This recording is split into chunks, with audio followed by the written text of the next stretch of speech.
வணக்கம் நம்ம தோழர். ஆரம்பிச்சிடலாம். வணக்கம் வணக்கம். நம்ம அப்படியே ஆரம்பிச்சிடலாங்களா? வர்றவங்க வரட்டும். கரெக்டாக இந்த 2 நாளாக சோதனை முயற்சியா கரெக்டாக இந்த டைம்லயே ஏதாவது பிரச்சனைக்குரிய தலைப்பை போட்டு உட்காந்துக்கிறாங்க, கூட்டம் சேர்ந்துருந்தாங்க. நேற்று அதான் நடந்தது, இன்னைக்கு ஊமன் மைண்ட்ல அதை தான் பண்ணிட்டு இருக்கிறாங்க. சரி, ஓகே, நாம முன்னெடுப்போம். வர்றவங்க வரட்டும். சரி, நான் உங்களுக்கு மாடு கொடுத்துருக்கேன். யாரா வந்தாங்கன்னா மேலே உட்கார்ந்தா ஹேண்ட் ரைஸ் பண்ணாங்க.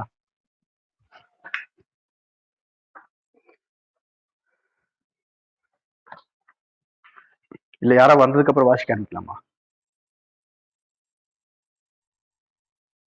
ஸ்டார்ட் பண்ணிருங்க. ஸ்டார்ட் பண்ணிடலாம். ஓகே.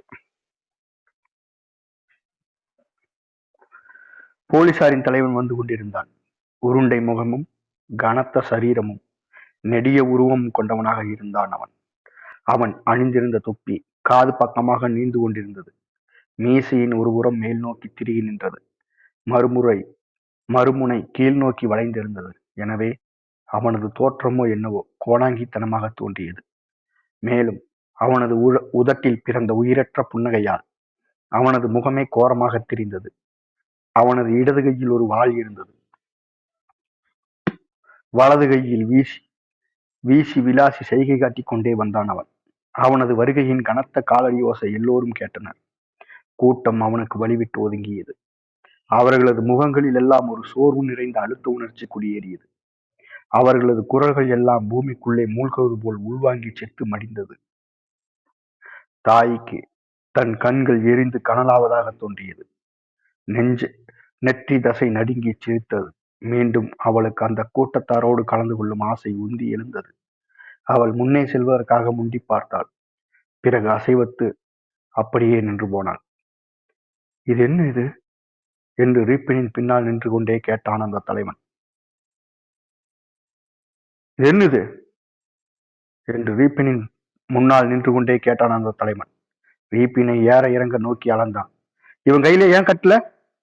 போலீஸ், இவன் கையை கட்டுங்க. அவனது குரல் உச்சஸ்ததி கணீரென ஒலித்தது. என்றாலும் அதில் உணர்ச்சி இல்லை. கட்டித்தான் இருந்தனுங்க, ஜனங்க அவுத்து விட்டுட்டாங்க என்று ஒரு போலீஸ்காரன் பதில் சொன்னான். என்ன ஜனங்களா? எந்த ஜனங்க? அந்த போலீஸ் தலைவன் தன்னை சுற்றி பிறை வடிவமாக சூழ்ந்து நிற்கும் ஜனக்கூட்டத்தை சுற்றுமுற்றும் பார்த்தான். யாரு இந்த ஜனங்களா? என்ன சுமகோ, நீயா? வேற யாரு? மிஷன், நீயா? அவன் அவர்களில் ஒருவனது தாடியை வலது கையால் பற்றி பீத்தான். இங்கிருந்து உடனே எல்லாம் கலைஞ்சு போங்க, அயோக்கிய பயல்களா. இல்லைன்னா உங்களுக்கு வேணுங்கிற மட்டும் உத கொடுப்பேன். நான் யாருன்னு உங்களுக்கு தெரியும் இல்லையா? அவனது முகத்தில் கோபமோ பயமுறுத்தலோ காணப்படவில்லை. அவன் அமைதியாக பேசினான். தனது நெடிய கரங்களால் ஜனங்களை வழக்கம் போல் ஓங்கி அறைந்தான். ஜனங்கள் முகத்தை திருப்பிக் கொண்டு தலையை குனிந்து கொண்டும் பின்வாங்க தொடங்கினர். சரி, நீங்கெல்லாம் இங்க எதுக்கு நிக்கிறீங்க? போலீசாரை பார்த்து சொன்னான். நான் சொல்றேன், போய் கட்டுங்க அவன் கையை கட்டுங்க. அவன் ஏதேதோ வாய்க்கு வந்தபடி திட்டிவிட்டு ரீப்பினை நோக்கினான். உன் கையை பின்னாவை, உரத்த குரலில் சொன்னான் அவன். இவங்க ஏன் என் கையை கட்டணும்? கட்ட வேண்டிய அவசியம் இல்லை. நான் எங்கேயும் ஓடியெல்லாம் போக மாட்டேன். நீங்க சண்டை போடவும் வேணாம். அப்புறம் எதுக்காக என் கையை கட்டணும்? என்னடா சொன்ன? கேட்டுக்கொண்டே அவனை நோக்கி அடியடித்து வைத்தான் அந்த போலீஸ் தலைவன். மிருகங்களா, நீங்க மக்களை சித்திரவதை செஞ்சது போதும். தனது குரலை உயர்த்தி சொன்னான் ரீப்பன். உங்களுக்கு எல்லாம் சாவுமணி அடிக்கிற நாள் நெருங்கிருச்சு. துடிதுடிக்கும் மீசையோடு ரீப்பினின் முகத்தை வெறித்து பார்த்தான் அந்த தலைவன். பிறகு ஒரு அடி பின்வாங்கி வெறிபிடித்த குரலில் கத்தினான். நாய்க்கு பிறந்த வயல, என்னடா சொன்ன? திடீரென்று ரீப்பினின் முகத்தில் பலாரென ஓங்கி அறைந்தான். உன்னோட முஷ்டியில நீ உண்மையை கொல்ல முடியாது. மேலும் அவனை நோக்கி ஓரடி முன்னே வந்த ரீப்பின் மீண்டும் சொன்னான். அட்டு பிடிச்ச நாய, என்ன அடிக்கிறங்காட்டி என்னோட உரிமையெல்லாம் இல்லாம போயிருமா? எனக்கு உரிமை கிடையாதா? ஊளையிட்டு கத்தினான். மீண்டும் அவன் ரீப்பினின் தலையை குறிவைத்து கையை ஓங்கினான். ரீப்பின் குனிந்து கொடுத்ததால் அந்த அடி தவறி போய் அந்த போலீஸ் தலைவனே நிலை தவறி தடிமாறி போய்விட்டான். கூட்டத்தில் யாரோ கனைத்தார்கள். மீண்டும் ரீப்பினின் ஆக்ரோஷமான குரல் ஓங்கி ஒலித்தது. ஏ பிசாசே, என்னை அடிக்கிறதுக்கு மட்டும் துணியாத. ஆமா, சொல்லிட்டேன். அந்த போலீஸ் தலைவன் சுற்றும் முற்றும் பார்த்தான்.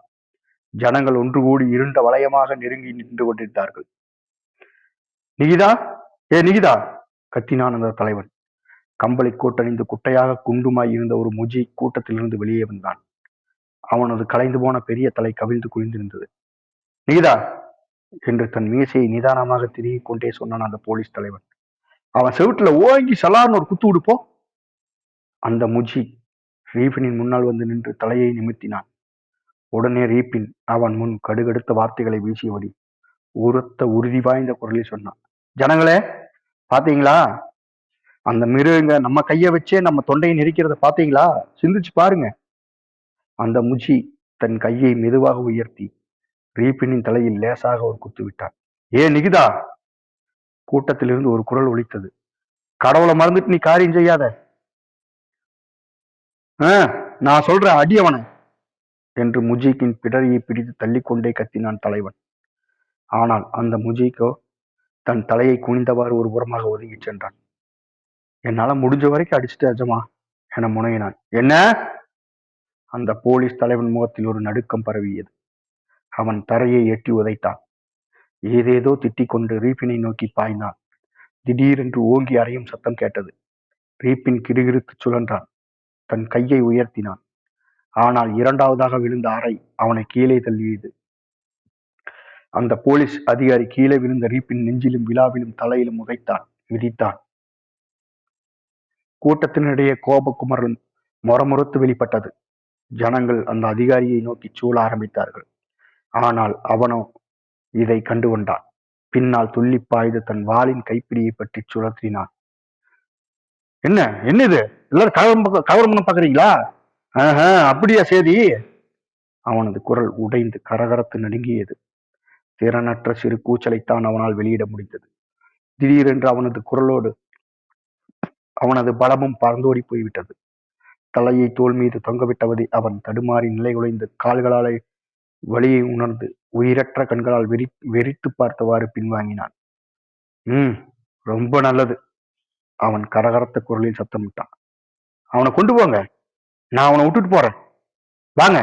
ஆனா அந்த அயோக்கிய பதறல, இவன் ஒரு அரசியல் குத்தவாளி, உங்களுக்கு தெரியும் தானே? இவன் ஜார் அரசனுக்கு எதிராக மக்களை தூண்டி விட்டு இருக்கான், உங்களுக்கு தெரியாதா? இவனை நீங்க காப்பாத்த பாக்குறீங்க, அப்படித்தானே? அப்ப நீங்க எல்லாருமே கலவரக்காரங்க, அப்படித்தானே? தாய் கொஞ்சம் கூட அசையாமல் நின்றான். அவளது கண்கள் கூட மேய்க்கவில்லை. சிந்தித்து பார்க்கும் சக்தியையும் பலத்தையும் இழந்து போய் பயமும் அனுதாபமும் பீடித்த மனதோடு அவள் ஒரு கடவு நிலையில் நின்று கொண்டிருந்தாள். முறைப்பும் கோபமும் புண்பட்ட மக்களின் குரல்கள் கலைக்கப்பட்ட தேனீக்களின் மூர்க்கமான ஒரு ரிங்காரத்தைப் போல் கும்மென்று அவள் காதுகளில் இறைந்தது. அந்த அதிகாரியின் குளறிய குரல் அவள் காதில் ஒலித்தது. அத்துடன் யாரோக்கு சிசுவென பேசும் குரலும்.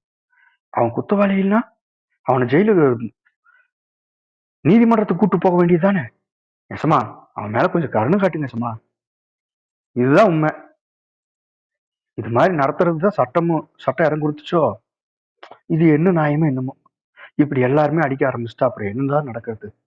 ஜனங்கள் இரு பிரிவாக பிரிந்து நின்றார்கள். ஒரு சிலர் அந்த அதிகாரியை சுற்றி நின்று அவனோடு சேர்ந்து கத்திக்கொண்டு இறங்கி கேட்டுக் கொண்டிருந்தனர்.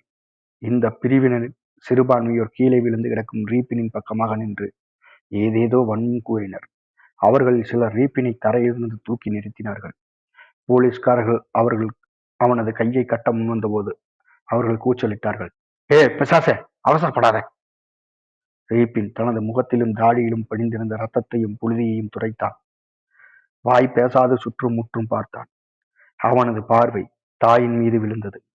அவள் நடுங்கியபடி அவனை நோக்கி தன்னையும் அறியாமல் கையை ஆட்டிக்கொண்டே முன்வர குனிந்தான். ஆனால் அவன் சட்டென அவள் பார்வையிருந்து கண்களை திருப்பிக் கொண்டான்.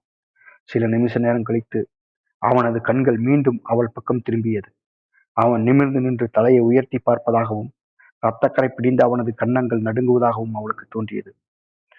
அவன் என்னை பார்த்துட்டான்னு நினைக்கிறேன். உண்மையாலுமே அவன் என்னை அடையாளம் தெரிஞ்சுக்கிட்டானா?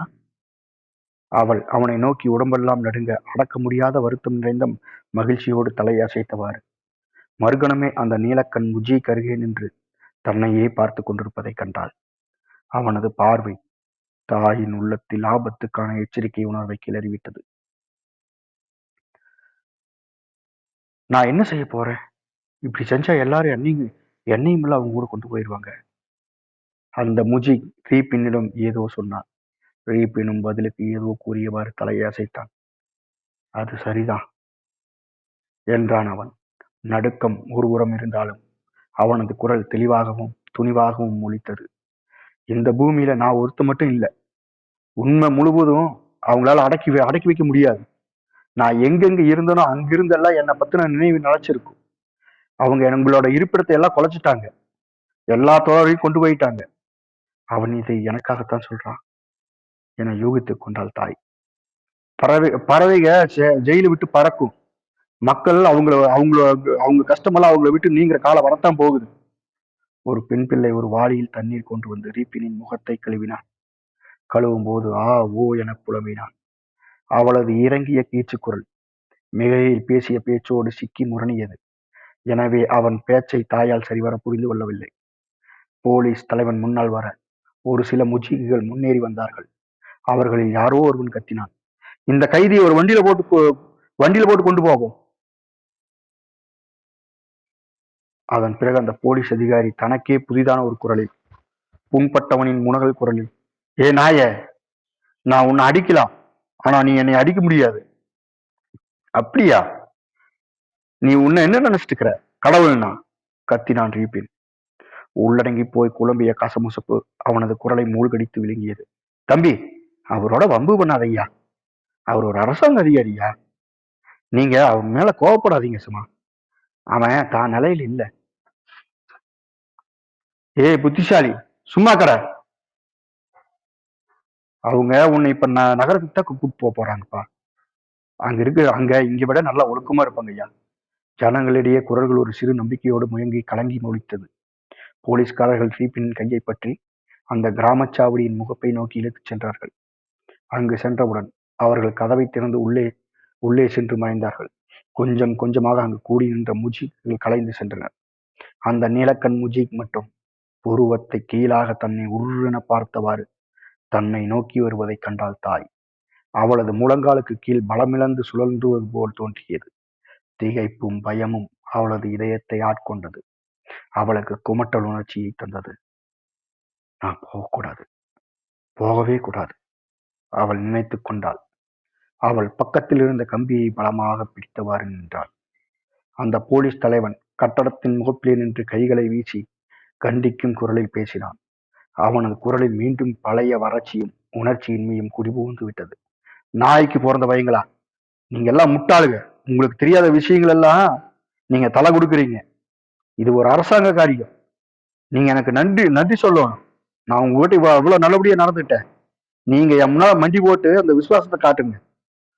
உங்க இல்லைன்னா உங்க எல்லாத்துக்கும் கடுங்காவல் தண்டனை கொடுத்துருவேன் நான் நினைச்சா. சரி விடுங்க. தலைகளிலே தொப்பியும் வைக்காத சில முஜிக்குகள் மட்டும் அவன் சொன்னதை காதில் வாங்கி கொண்டார்கள். மேக கூட்டங்கள் தனிந்து இறங்கி கவிழ்ந்த உடனேயே இருள் பருவ ஆரம்பித்தது. அந்த நீலக்கண் முஜிக் தாய் நின்று கொண்டிருந்த இடத்தை நோக்கி வந்து சேர்ந்தான். என்ன நடக்குதுன்னு பாத்தீங்களா? ஆமா, மெதுவாக சொன்னாள் தாய். நீங்க இங்க எதுக்கு வந்தீங்க? அவனது கண்களையே பார்த்து கொண்டு கேட்டான் அவன். நான் விவசாய பெண்கள் இருந்து லேஸ் துணி வாங்கறதுக்கு வந்தேன். அந்த முஜிக் தன் தாடியை மெதுவாக தடவி கொடுத்தான். எங்க பெண்கள் எல்லாம் அந்த சாமானத்தை எல்லாம் இங்க செய்யறது இல்லையே. மெல்ல கூறிக்கொண்டே அந்த கூட்டத்தை ஒரு பார்வை பார்த்தான்.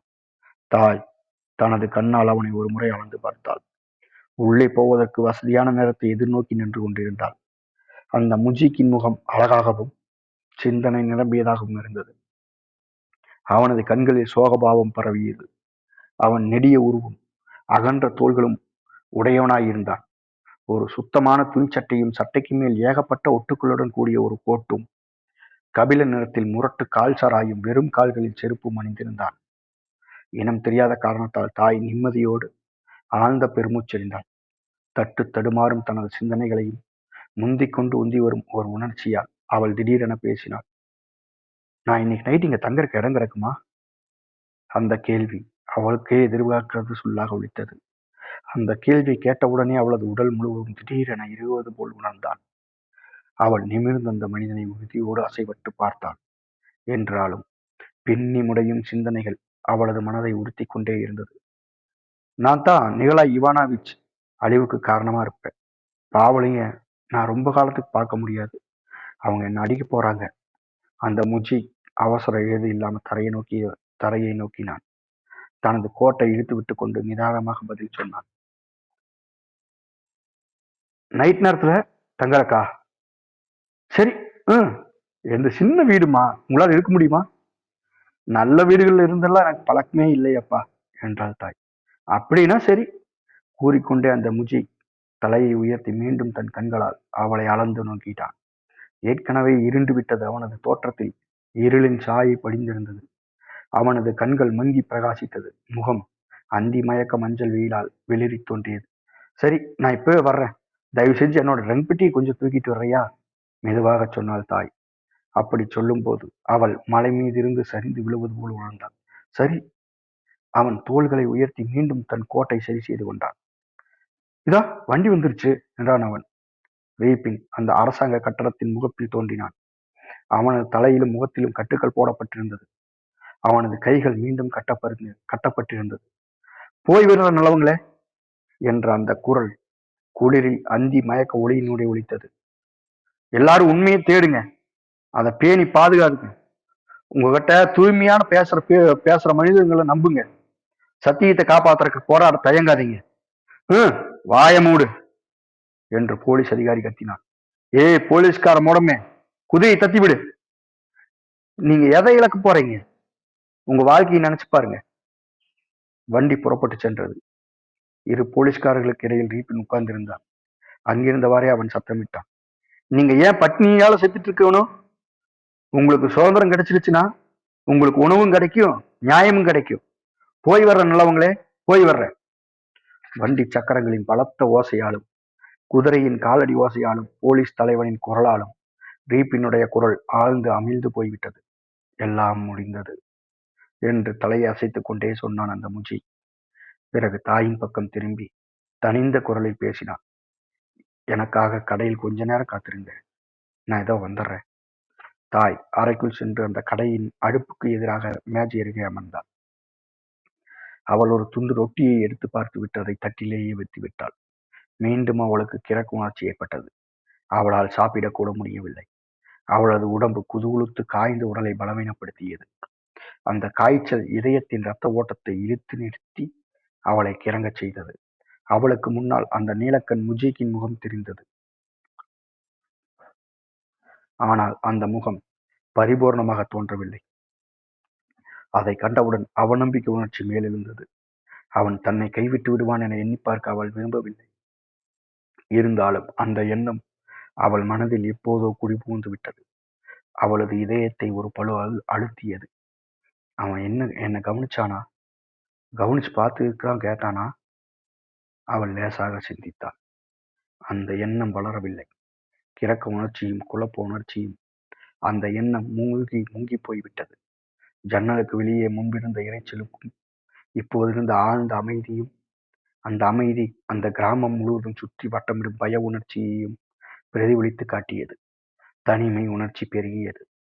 சாம்பலை போல் நிறம் கருத்த ஒரு அந்தி மயக்கத்தை இதயம் முழுவதும் நிரம்பியது. மீண்டும் அந்த யுவதி வாசல் நடையில் தோன்றினாள். நான் உங்களுக்கு பொரிச்ச முட்டையை கொண்டு வரட்டுமா கேட்டாள். சிரமப்படாதம்மா, எனக்கு சாப்பிட்றக்கே மனசு இல்லை. அவங்களோட கூச்சலும் குழப்பமும் என்னை பயமுறுத்திடுச்சு. அந்த பெண் மேஜை அருகே வந்து ரகசியமாக உத்வேகம் நிறைந்த குரலில் பேசினான். அந்த போலீஸ் தலைவன் அவனை எப்படியெல்லாம் அடிச்சான் தெரியுமா?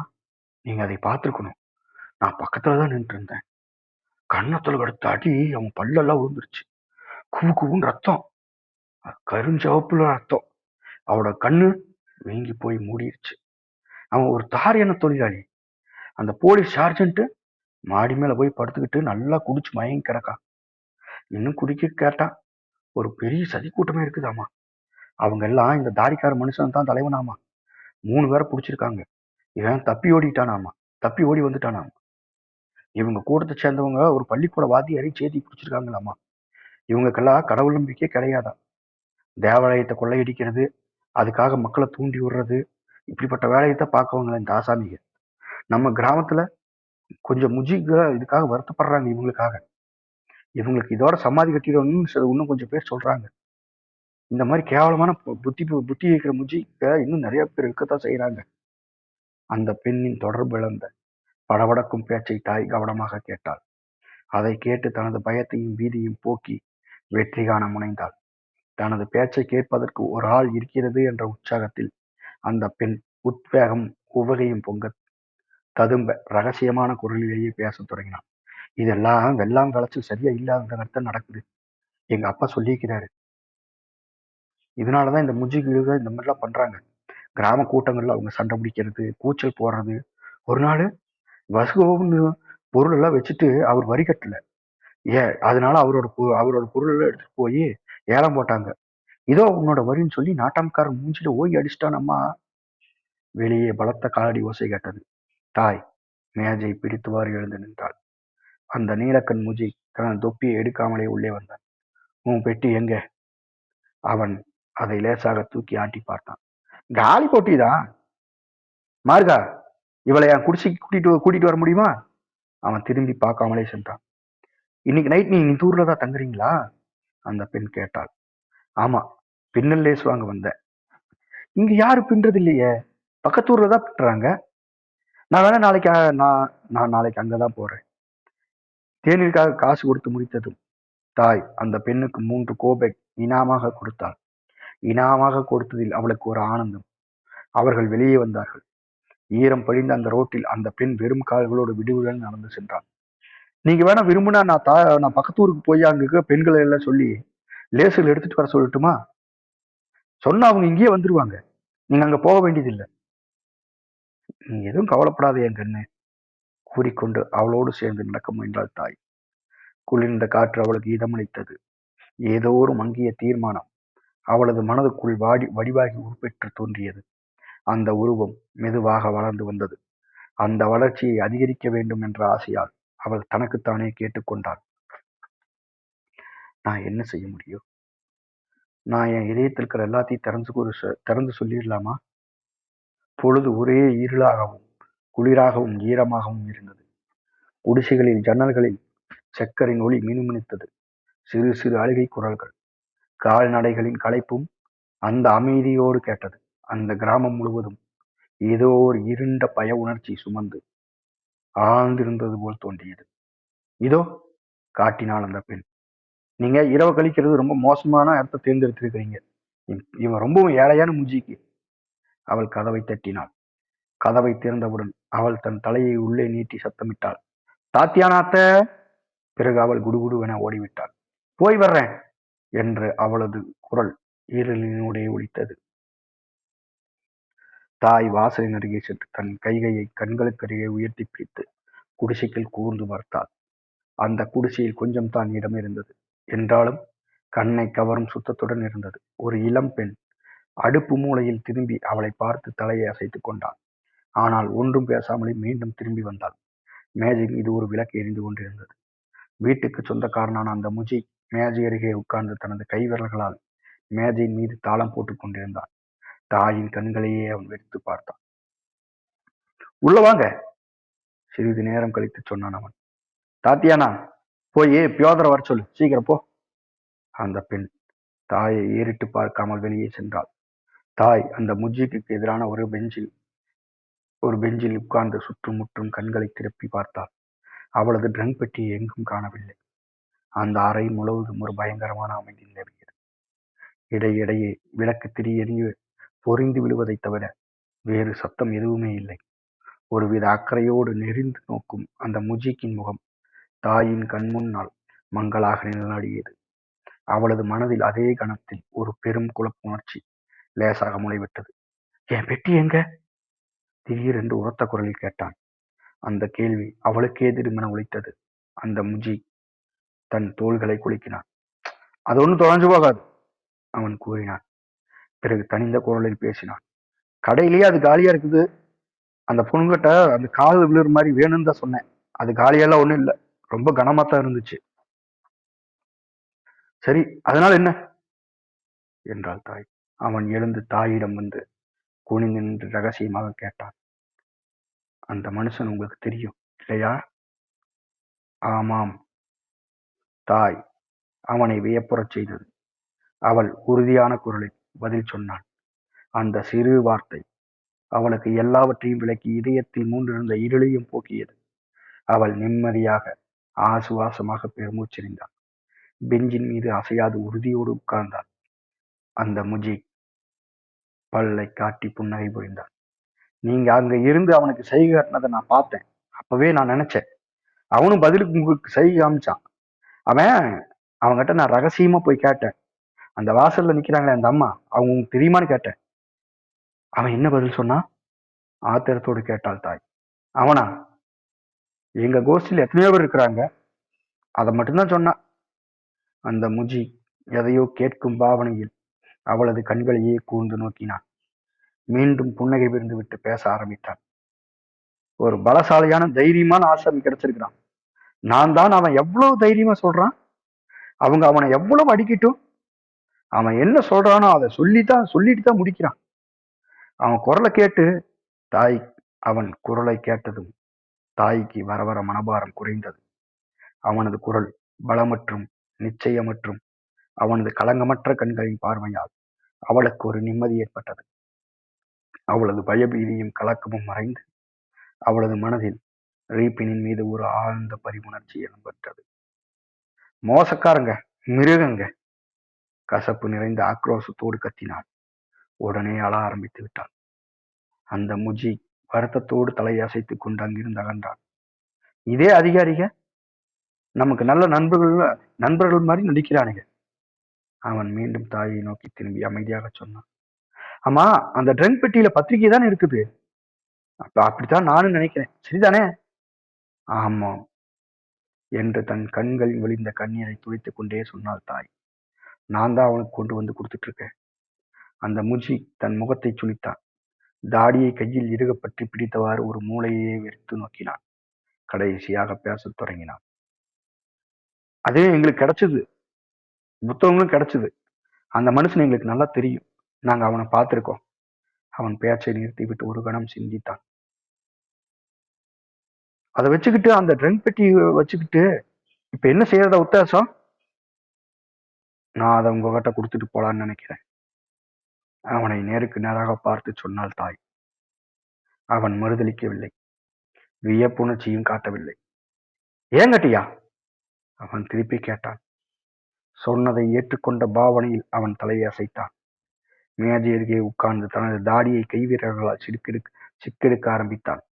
ரீபினுக்கு இழைக்கப்பட்ட மிருகத்தனமான கொடுமையை கண்ட காட்சி தாயின் மனதில் அழுத்தம் திருத்தமாக பதிந்து நினைவில் இருந்து அவளை வருத்தியது. அந்த உருவம் அவளது மனதில் குடிகொண்டிருந்த எண்ணங்கள் யாவற்றையும் விரட்டி ஓட்டியது. அந்த மனிதனுக்காக வேதனையும் மனத்தாங்களும் அவள் இதயத்தை நிரப்பியது. எனவே அவள் ட்ரங்க் பெட்டியை பற்றி வேறு எதை பற்றியோ சிந்திக்க சக்தியற்றவளாக இருந்தாள். அவளது கண்ணீர் தாரை தாரையாக தங்கு தடையற்று வழிந்து எங்கியது. அவளது முகம் சுண்டி கருத்தது. ஆனால் தடுமாறாத குரலில் அவள் பேசினாள். மனித பிறவிகளான இப்படி மண்ணோட மண்ணா இழுத்து உதைச்சு கொள்ளையடிக்கிற பாவத்துக்கு அவங்க என்னன்னைக்கு நாசமாத்தான் போவாங்க. அவங்க பலசாலிகளாச்சே, அமைதியாக சொன்னான் அந்த முஜி. அவங்க ரொம்ப பலசாலிக. அவங்களுக்கு அந்த பலம் எங்கிருந்து வருது? கலங்கிய குரலில் கேட்டாள் தாய். நம்ம கிட்ட இருந்துதான், பொதுமக்களான நம்ம கிட்ட இருந்துதான் அவங்க அந்த பலத்தையெல்லாம் எடுத்துக்கிறாங்க. பலத்தை மட்டும் இல்ல, எல்லாத்தையும் நம்ம கிட்ட இருந்துதான் அவங்க எடுத்துக்கிறாங்க. அந்த முஜிக்கின் பிரகாசமான ஆனால் புதிர் போடும் முகத்தை கண்டு தாய்க்கு எரிச்சல் வந்தது. ஆமா, இழுத்தான் அவன். இது ஒரு சக்கரம். திடீரென அவன் உஷாராகி நிமிர்ந்து வாசல் பக்கமாக செவியை சாய்த்து கேட்டான். அவங்க வர்றாங்க என்றார். யார்? நமது நண்பர்கள். அவனது மனைவி உள்ளே வந்தான். அவளுக்கு பின்னால் இன்னொரு முஜிக் வந்தான். அந்த முஜிக் தன்னுடைய தொப்பியை ஒரு மூலையில் வீசி எறிந்து விட்டு அந்த வீட்டுக்காரனிடம் அவசரமாக வந்து நின்றான். சரிதானே என்று கேட்டான். வீட்டுக்காரன் தலையை அசைத்தான். ஸ்திபான், அந்த அடுப்பு முன்னால் இருந்தவாறே கூப்பிட்டாள் அவன் மனைவி. விருந்தாளியை சாப்பிடறக்கு ஏதாவது வேணுமா? ஒன்னும் வேண்டாம்மா, ரொம்ப நன்றி என்றாள் தாய். இரண்டாவதாக வந்த முஜி தாயிடம் வந்து உடைந்த குரலில் பரபரப்போடு பேசினான். என்ன நானே அறிமுகப்படுத்திக்கிறேங்க. என் பேர் பியோதர் இக்கோரவிச். ரீபினோட பட்டப்பெயரு. உங்க வேலையை பத்தி எனக்கு 1-2 விஷயம் தெரியும். எனக்கு எழுத பிடிக்க தெரியும். சொல்லப்போனா நான் முட்டாள் இல்ல. தாய் அவனை நோக்கி நீட்டிய கரத்தை அவன் பற்றி பிடித்துக் கொண்டு வீட்டுக்காரன் பக்கம் திரும்பி கேட்டான். நீயே பாத்துக்க ஸ்திபான் என்றான் அவன். வருவாரா நிகழால் ஓரளவுக்கு நல்லவதான். இருந்தாலும் இந்த காரியத்தை முட்டாள்தனமான ஆபத்தானதுன்னு அவ கருதுறா. இளைஞர்கள் மாணவர்கள் எல்லாரும் சேர்ந்துட்டு மக்களோட மூளையில முட்டாள்தனத்தை பூத்தி வர்றதா அவ சொல்றா. ஆனா நீயும் நானும் இன்னைக்கு கைதான அந்த முஜீக்க பத்தி நல்லா தெரியும். அவன் முழுக்க முழுக்க ரொம்ப நல்லவன். அந்த முஜிக்கு அவன் தான் சரியான உதாரணம். ஆனா இதை பார், இந்த அம்மா இவங்க ஒன்றும் இள வயசுக்காரங்க இல்லை. எப்படி பார்த்தாலும் இவங்கெல்லாம் சீமாட்டி வர்க்கத்தை சேர்ந்தவங்க இல்லை. நான் கேட்குறேன், என்ன வித்தியாசமா நினைக்கிறீங்க? நீங்க எந்த இனத்தை சேர்ந்தவங்கன்னு தெரியுமா உங்களுக்கு? அவன் விரைவாகவும் தெளிவாகவும் மூச்சு விடவே அவகாசம் பெறாமலும் பேசினான். அவனது தாடி நடுங்கியது. கண்கள் தாயின் முகத்தையும் உருவத்தையும் கண்டு கொண்டிருந்தது. அவனது துணிமணிகள் கிழிந்து கந்தலாய் போயிருந்தது. தலைமயிர் உடைந்து போயிருந்தது. அவன் இப்போதுதான் ஏதோ கைச்சண்டையில் கலந்து தன் எதிரியை மண்ணை கவச் செய்த உற்சாகத்தோடு திரும்பி வந்து கொண்டிருந்த மாதிரி இருந்தான். அவனது ஆர்வத்தை கண்டவுடனே தாய்க்கு அவனை பிடித்து போய்விட்டது. மேலும் அவன் கள்ளங்கவனமற்று எளிமையோடு பேசினான். அவனது கேள்விக்கு பதில் சொல்லும் போது அவன் அவளை நோக்கி புன்னகை புரிந்தான். அதற்கு பின்னர் அவன் மீண்டும் ஒரு முறை அவளது கரத்தை பற்றி குலுக்கிவிட்டு கலகலவென சிரித்தான். இது ஒரு புனிதமான காரியம் ஸ்திபான் என்றான் அவன். இது ஒரு அருமையான காரியம். இந்த காரியம் மக்கள் கிட்ட இருந்துதான் தொடங்கணும். நான் சொல்லல. ஆனா இந்த சீமாட்டி அவ உனக்கு உண்மையத்தான் சொல்ல நினைக்கிறான். அவ உண்மைய உங்ககிட்ட சொல்லிட்டான்னு தனக்கு ஏதாவது தீங்கு நேருமோ அவனை மதிக்கத்தான் செய்யறான். அது உனக்கு நான் சொல்லாமலே தெரியும். அவ ரொம்ப நல்லவன். நமக்கெல்லாம் உதவி செய்ய நினைக்கிறான். ஆனா தன்னோட நிலைமை எந்த குந்தகம் வராம உதவி செய்யணும்னு நினைக்கிறான். சாதாரணமான பொதுமக்கள் தானே. அவங்க நேரா செல்ல விரும்புறாங்க. அவங்க ஆபத்தையோ கொடுமையை பத்தி என்னைக்கு அதெல்லாம் கிடையாது. ரெண்டுக்கு இருக்கிற வித்தியாசம் என்ன? அவங்க தங்களோட வாழ்க்கை முழுவதுமே துன்பத்தை தான் அனுபவிக்கிறாங்க. என்ன செஞ்சாலும் அவங்க மனம் புண்படத்தான் செய்யுது. அவங்களுக்கு திருப்பி சொல்றதுக்கு வேற மார்க்கமே கிடையாது. எந்தெந்த திசையில திரும்பினாலும் நில்லு அப்படின்னு குரல் தடுத்து நிறுத்துது. எனக்கு தெரியுது, தலையாட்டி கொண்டே சொன்னான் ஸ்டீபான். உடனே இவ அவளோட வெண்பெட்டியை எண்ணி கவலைப்பட்டு இருக்கிறான். பியோதர் தாயை நோக்கி எதையோ புரிந்து கொண்ட பாவனையை கண்ணை சிமிட்டினான். கவலைப்படாதீங்க, ஆறுதலான குரலில் சொன்னான் அவன். எல்லாம் நல்லபடியா நடக்கும்மா. நண்பெட்டி என் வீட்டுலதான் இருக்கு. நீங்களும் இந்த இயக்கத்துல பங்கெடுத்துக்கிறவங்க தான். இந்த அடிபட்ட மனுஷன் உங்களுக்கு தெரியும். இன்னைக்கு இவன் வந்து என்கிட்ட சொன்னோமா, நான் சொன்னேன், ஸ்டீபான் நல்லா கவனின, இந்த மாதிரி விஷயங்க தவறி விடக்கூடாது பாரு. நாங்க 2 பேரும் உங்க பக்கத்துல நின்றுட்டு இருக்கும்போது நீங்களும் எங்களை சந்தேகமா பாத்தீங்களா? சரி, நேர்மை குணம் இருக்கிறவங்க கூட்டத்துல அடையாளம் கண்டுக்கலாம். உண்மையை சொல்ல போனா அப்படிப்பட்டவங்க அநேகம் பேர் இந்த உலகத்துல இருக்குதான் இருக்கிறாங்க. சரி, நீங்க ட்ரங்க் பெட்டியை பத்தி கவலைப்படாதீங்க. அவன் அவளுக்கு அருகில் உட்கார்ந்து கேட்கும் குறியுடன் அவனையே பார்த்து கொண்டு கேட்டான். அதுக்குள்ள இருக்கிற பொருட்கள் யாராவது தள்ளி விட்டா நல்லதுன்னு நினைக்கிறீங்களா? அந்த விஷயத்தில் நாங்க மகிழ்ச்சியோட ஒத்துழைக்க தயாரா இருக்கோம். அந்த புத்தகங்களையும் பத்திரிகைகளையும் நாங்க பயன்படுத்திக்கலாமா? அவள் எல்லாவற்றையும் நம்ம கிட்ட தான் கொடுத்துட்டு போக விரும்புறா என்றான் ஸ்டீபன். மா, அப்படியா? ரொம்ப நல்லதா போச்சு. நாங்க அது ஒரு சரியான இடம் பார்த்துக்கிறோம். அவன் ஒரு சிரிப்போடு தன் இடத்தை விட்டு துள்ளி எழுந்து அங்குமிங்கும் அவசரமாக உலாவினான். சாதாரணமானது என்றாலும் இது ஒரு அபூர்வமான விஷயம். என்றாலும் ஒரு புறத்தில் தொடர்பு அற்று போகும், இன்னொரு புறத்தில் தொடர்பு ஏற்பட்டு விடுகிறது. அது ரொம்ப சரி. அந்த பத்திரிகையில ரொம்ப நல்ல பத்திரிக்கை. அம்மா, அது நல்ல சேவை செய்யுது. மக்களோட கண்களை திறக்குது. அதை பத்தி சீமான்கள் ஒன்றும் பிரமாதமா நினைக்கல. இங்கிருந்து 7 கிலோமீட்டர் தூரத்துல சீமாட்டி தச்சு வேலை பார்த்துட்டு வர்ற அவ ஒரு கண்ணியமானவதான். அவ எனக்கு எத்தனையோ தடவை அவளோட புக்குகளை கொடுத்து உதவி வைக்கிறான். சமயத்துல ஏதாவது படிக்கும்போது திடீர்னு நம்மளோட அறியாமையா நீக்கிடுது. பொதுவா சொன்னா அவளுக்கு நாங்க ரொம்பவும் கடமைப்பட்டவங்க. ஒரு தடவை அவகிட்ட நான் இந்த பத்திரிகை கொண்டு போய் கொடுத்தேன். உடனே அவ மனசு புண்பட்டுருச்சு. பியோதர், இந்த மாதிரி விஷயமெல்லாம் எங்கிட்ட படிக்காத. இதெல்லாம் உதவாக்கிற விஷயம். இதை படிச்சா உனக்கு தொல்லைதான் கிடைக்கும். அப்புறம் சைபீரியாவுக்கோ ஜெயிலுக்கோ தான் போகணும் அப்படின்னு சொல்லி என்னை அனுப்பி வச்சா. மீண்டும் ஒரு கன நேரம் மௌனமாக இருந்தான். பிறகு கேட்டான், அம்மா, அந்த அடிபட்ட மனுஷன் இருக்கானே, அவன் உங்க சொந்தக்காரனா? இல்ல என்றாள் தாய். பியோதர் சத்தமின்றி சிரித்தான். எதையோ கேட்டு திருப்தியுற்றவன் போல் தலையை அசைத்துக் கொண்டான். ஆனால் மறு நிமிஷம் ரீபினுக்கும் தனக்கும் சொந்தமில்லை என கூறிய வார்த்தையால் ரீபினுடைய மனதை புண்படுத்தி விட்டதாக தாய் உணர்ந்தாள். உடனே சொன்னாள், அவன் எனக்கு சொந்தக்காரன் இல்லதான், இருந்தாலும் அவனை நான் ரொம்ப காலமா அறிவேன். அவன் எனக்கு சகோதரன் மாதிரி, ஒரு அண்ணன் போலன்னு மதிக்கிறேன். அவளது உணர்ச்சியை வெளியிட அவளுக்கு சரியான வார்த்தைகள் கிடைக்கவில்லை. இதை கண்டதும் அவளுக்கு ஆற்றனா துயரம் நெஞ்சில் பெருகியது. மீண்டும் அவள் அமைதியாக கண்ணீர் வடிக்கத் தொடங்கினாள். அழுத்தமும் ஆர்வமும் நிறைந்த அமைதி அந்த குடிசையில் நிலவியது. பியோதர் எதையோ கேட்டுக்கொண்டிருக்கும் பாவனையில் குனிந்து நின்றான். ஸ்திபான் தன் முழங்கை மேஜை மீது ஊன்றியவாறு உட்கார்ந்து மேஜையை படபடவென சுட்டிக் கொண்டிருந்தான். அவனுடைய மனைவி அடுப்பின் முன்னால் சாய்ந்து கொண்டிருந்தாள். அந்த பெண்ணின் பார்வை தன் முகத்தின் மீதே நடனமாடுகிறது என்பதை தாய் உணர்ந்துதான் இருந்தாள். தாயும் சமயங்களில் அவளை ஒரு பார்வை பார்த்தாள். அவளது நீலவட்ட கரிய முகத்தில் நேரிய மூக்கும் கூர்மையான மேவாயும் அவள் கண்ணில் பதிந்து அவளது பசிய கண்களின் கூர்மையும் கவனம் பதித்தது. அப்படின்னா அவன் உங்க நண்பன் தான் என்று மெதுவாக சொன்னான் பியோதர். அவன் தனக்குன்னு ஒரு தனி கோணம் படைச்ச ஆசாமி. அவனை பத்தி ரொம்பவும் சரியா உயர்வா நினைக்கிறான். ஏ தாத்தியானா, எப்படிப்பட்டவன் அவன்? அவனுக்கு கல்யாணம் ஆயிடுச்சா? தனது சிறிய வாயின் உதடுகளை இறுக மூடியவாறு குறுக்கிட்டு கேட்டாள் தாத்தியான். அவன் மனைவி இறந்துட்டான், துக்கத்தோடு சொன்னாள் தாய். அதனாலதான் அவன் இத்தனை தைரியமா இருக்கான் என்று செழுமை நிறைந்த ஆழ்ந்த குரலில் சொன்னாள் தாத்தியானா. குடும்பஸ்தனா இந்த மாதிரி மார்க்கத்தையெல்லாம் தேர்ந்தெடுக்க முடியாது, பயப்படுவாங்க. ஏன், நான் இல்லையா? கத்தினான் பியோதர். நான் கிரகஸ்தன் இல்லையா? அடடா என்று அவனது கண்களை பார்க்காமலே உதட்டை கோணி சிரித்துக் கொண்டு சொன்னாள் அந்த பெண். நீ என்ன செய்யற? என்னவோ பேசுற, சமயங்கள்ல ஏதாவது ஒரு புத்தகத்தை எடுத்து படிக்கிற. நீ ஸ்திபானும் ஒரு இருட்டு மூலையில போயிட்டு ரகசியமா வாசிக்கிறது. இதனால ஜனங்களுக்கு என்ன நன்மை நடக்க போகுது? ஒன்னும் கிடையாது. என்னோட பேச்ச எவ்வளவு பேர் கேட்கறாங்க தெரியுமா? அவளது ஏளனத்தால் மனம் புண்பட்டு அவள் கூற்றை அமைதியான குரலில் எதிர்த்தான் அந்த முஜி. நான் இங்க என்னமோ ஈஸ்ட் மாதிரி இருக்கிறேன்னு நினைக்கிறீங்க, அப்படி நினைக்காதீங்க. ஸ்திபான் வாய் பேசாது தன் மனைவியை பார்த்தான். தலையை தொங்க விட்டு கொண்டான். ஒரு முஜிக்கு எதுக்காக கல்யாணம் செய்யறான் கேட்டாள் தாத்தியானா. அவனுக்கு வேலை செய்யறதுக்கு ஒரு பொண்ணு வேணும். நல்ல வேலைதான். உனக்கு இருக்கிற வேலை காணாதா? சோர்வோடு கேட்டான் ஸ்திபான்.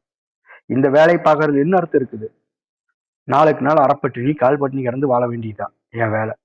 என் வயிற்ற கழுவுற வசதி தராது இந்த உழைப்பு பிறக்கிற குழந்தை கவனிக்கிறதுக்கும் விடுறதில்லை.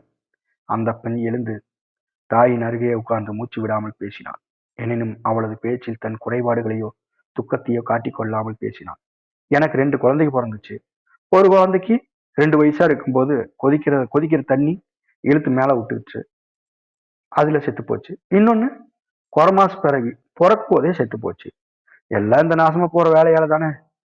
இந்த வேலையினால எனக்கு ஏதாவது மகிழ்ச்சி இருக்குதா? முஜிக்கு கல்யாணம் பண்றதுல அர்த்தமே இல்லதான். நான் சொல்றேன், எந்த இடைஞ்சலும் இல்லாம நல்ல வாழ்க்கைக்காக தனிமையா இருந்து போராடுறதை விட்டுட்டு அவங்க தங்களோட கைகளை கட்டிக்கிறாங்க. கல்யாணம் பண்ணி தங்களோட கைகளை கட்டிக்கிறாங்க, அவ்வளவுதான். அவங்க தனியா இருந்தா தான் அந்த மனுஷனை மாதிரி சத்தியத்தை தேடி நேருக்கு நேரா நின்று, நான் சொல்றது சரிதானம்மா? சரிதான் என்றாள் தாய். நீ சொன்னது சரிதான் கண்ணே. இல்லை என்றால் வாழ்க்கை இப்படியே தான் போயிட்டு இருக்கும், மாறுதல் இருக்காது. உங்க கணவர் இருக்கிறாரா? இல்ல, செத்து போனான். ஒரு மகன் இருக்கிறான். அவன் உங்களோட வாழலையா? அவன் ஜெயிலில் இருக்கிறான் என்றாள் தாய். இந்த வார்த்தைகளை கூறியதுமே அந்த வார்த்தைகள் அவள் மனதில் எழும்பும் வழக்கமான துயர உணர்ச்சியோடு ஒரு பெருமித உணர்ச்சியும் தோன்றுவதை தாய் உணர்ந்தாள். அவனை ஜெயில போட்டது இது 2வது தடவை. கடவுள் சத்தியத்தை மக்கள் கிட்ட பரப்புனதுதான் அவன் ஜெயில் போறதுக்கு காரணம். அவன் இளைஞன், அழகன், புத்திசாலி. அவன் உங்களுக்காக பத்திரிக்கை போடணும்னு முதல்ல நினைச்சான். மிகைல் இவானோவிச் அவனோட வயசுல 2 மடங்கு மூத்தவன் தான். ஆனாலும் மிகையில இந்த உண்மையான பாதையில இழுத்து விட்டவன் என் மகன் தான். சீக்கிரமே என் மகனுக்கு தண்டனை கொடுத்துருவாங்க. அவனை சைபீரியாவுக்கு நாடு கடத்திடுவாங்க. ஆனா அவன் அங்கிருந்து தப்பிச்சோடு வருவான். திரும்பவும் இங்க வந்து இதே வேலையை தொடர்ந்து செய்வான். அவள் பேசும்போது அவளது உள்ளத்தில் பெருமை உணர்ச்சி கொஞ்சம் கொஞ்சமாக பெருகி வளர்ந்தது. அவளது மனதில் எழுந்த வீர சுரூபத்தை விளக்கிச் சொல்ல வார்த்தைகள் பொங்கி வந்தது. தொண்டை அடைத்தது. அன்றைய தினத்தில் அவள் கண்ணால் கண்ட இருண்ட சம்பவத்தை, அந்த இருளின் அர்த்தமற்ற பயங்கரமும் வெட்ககரமான கொடுமையும் அவளது மூளைக்குள்ளே துடிதுடித்துக் கொண்டிருக்கும் தவிப்பை சமப்படுத்துவதற்கு அவளுக்கு வேறொரு ஒளி மிகுந்த நல்ல விஷயம் தேவைப்பட்டது. எனவே அவள் அப்படி பேசினாள். தனது ஆரோக்கியமான ஆத்மாவின் தூண்டுதலுக்கெல்லாம் தன்னையும் அறியாமல் பணிந்து கொடுத்து தனக்கு தெரிந்த சகல விஷயங்களையும் அவள் ஞாபகப்படுத்தினாள். அந்த விஷயங்கள் எல்லாம் ஒன்று கலந்து புனிதமும் பிரகாசமும் நிறைந்த ஒரு பெரும் தீப ஒளியாக திரண்டு எழுந்தது. தனது அக்கினி வேகத்தால் அவள் கண்களையே குருடாக்குவது மாதிரி ஒளி வீசி பிரகாசித்தது. அவன மாதிரி இப்ப எவ்வளவோ பேர் இருக்காங்க. எத்தனையோ பேர் நாளுக்கு நாள் புதுசா வந்துட்டே தான் இருக்காங்க. அவங்களோட வாழ்க்கையோ கடைசி கணம் வரைக்கும் சத்தியத்துக்காகவும் சுதந்திரத்துக்காகவும் போராடிட்டே தான் இருப்பாங்க. அவள் எச்சரிக்கையற்று பேசினாள். எனினும் அவள் யாருடைய பெயரையும் வாய்விட்டு சொல்லவில்லை.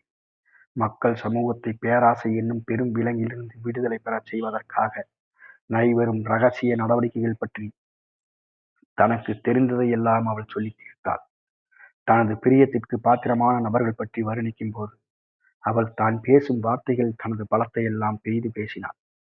இத்தனை காலத்துக்கு பிறகு அவளது மனதில் வாழ்க்கை அனுபவங்கள் மலரத் தொடங்கிய அபரிதமான அன்பை எல்லாம் அந்த பேச்சில் கொட்டினாள். தனது மனக்கண் முன்னால் ஒளிப்பிளம்பாய் எழுந்தது. தனது உணர்ச்சியால் கௌரவிக்கப்பட்டு விளங்கும் அந்த மனிதர்களை பற்றி நினைக்கும் போது அவளுக்கு ஆனந்தம் கரைபுரைந்தோடியது. இதே காரியம் உலகம் முழுவதும் சகல நகரங்கள்லையும் சகல ஊர்கள்லையும் நல்லவங்களால ஒரே மாதிரி நடந்துட்டு தான் இருக்கு. இதுக்கு முடிவு கிடையாது, அளவில்லை. நாளுக்கு நாள் இந்த இயக்கம் வளர்ந்துட்டே தான் இருக்கும். நமக்கு வெற்றி கிடைக்கிற வரைக்கும், அந்த கடைசி நிமிஷம் வரைக்கும் இது வளர்ந்துகிட்டே தான் போகும். அவளது குரல் நிதானமாக பொழிந்து வந்தது. இப்போது அவளது வார்த்தைகளுக்காக அவள் சிரமப்படவில்லை. அன்றைய சம்பவத்தின் ரத்தமும் புழுதியும் படிந்த கரையை தன் இதயத்தை விட்டு கழுவி போக வேண்டும் என்ற ஆசை என்னும் பலத்த நூலிலையிலே அவள் வாய் வார்த்தைகளை வர்ண ஜாலம் வீசும் பாசிமணி சாரம் போல் வரிசையாக வந்து விழுந்து கோத்து கொண்டிருந்தது.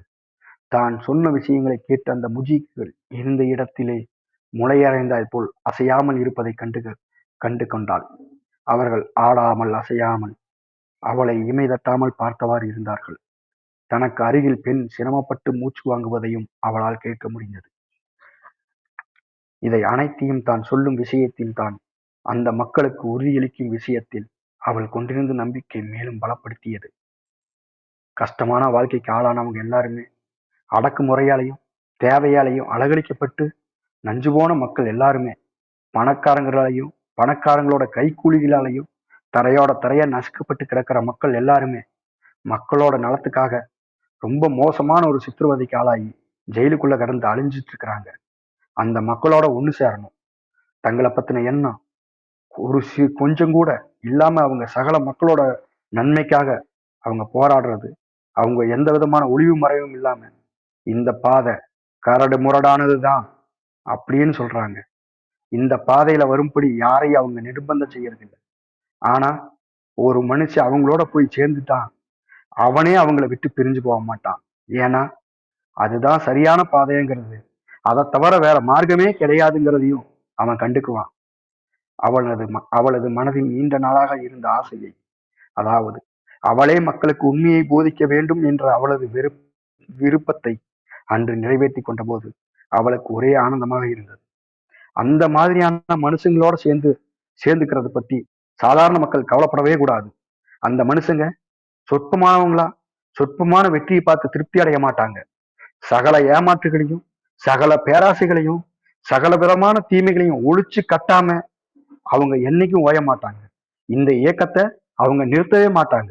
அனைத்து மக்களும் ஒண்ணு சேர்ந்து ஒரே குரல்ல நான் தான் அதிகாரி, நான் தான் சகல மக்களுக்கும் சமமான பொதுவான சட்டத்திட்டங்களை உண்டாக்குறவன் அப்படிங்கிற கோஷத்தை கிளப்புற வரைக்கும் அவங்க ஓய்வே எடுக்க மாட்டாங்க. கலைப்புணர்ச்சி தோன்றவே அவள் பேச்சை நிறுத்தி சுற்றுமுற்றும் பார்த்தாள். தான் பேசியது வீண் போகவில்லை என்ற அமைதியான நம்பிக்கை உணர்ச்சி அவள் உள்ளத்தில் நிரம்பி வழிந்தது. அந்த முஜீக்குகளை பார்த்து கொண்டிருந்தன.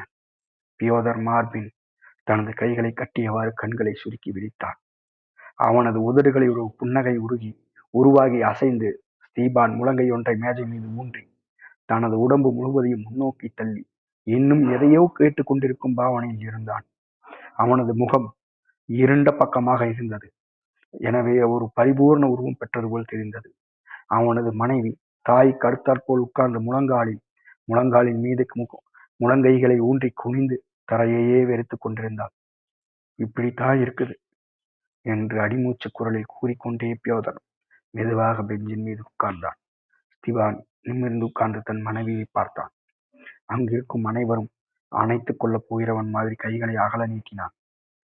இந்த மாதிரி விஷயத்தை எல்லாம் ஒரு தடவை தலையை கொடுத்துட்டோம், அப்புறம் அதுக்காக கவனிச்சு முழு மூச்சோட ஈடுபடத்தான் தோணும் என்று ஏதோ நினைவில் ஆழ்ந்தபடி கூறத் தொடங்கினான் அவன். ஆமா, உண்மைதான். திரும்பி பார்க்கிற வழக்கமே இருக்கக்கூடாது, வெட்கத்தோடு கூறிக்கொண்டான் பியோதர். இந்த இயக்கம் பேரளவுல தான் வளர்ந்தது தோணுது. இல்ல, உலக அளவுல என்றான் பியோதர்.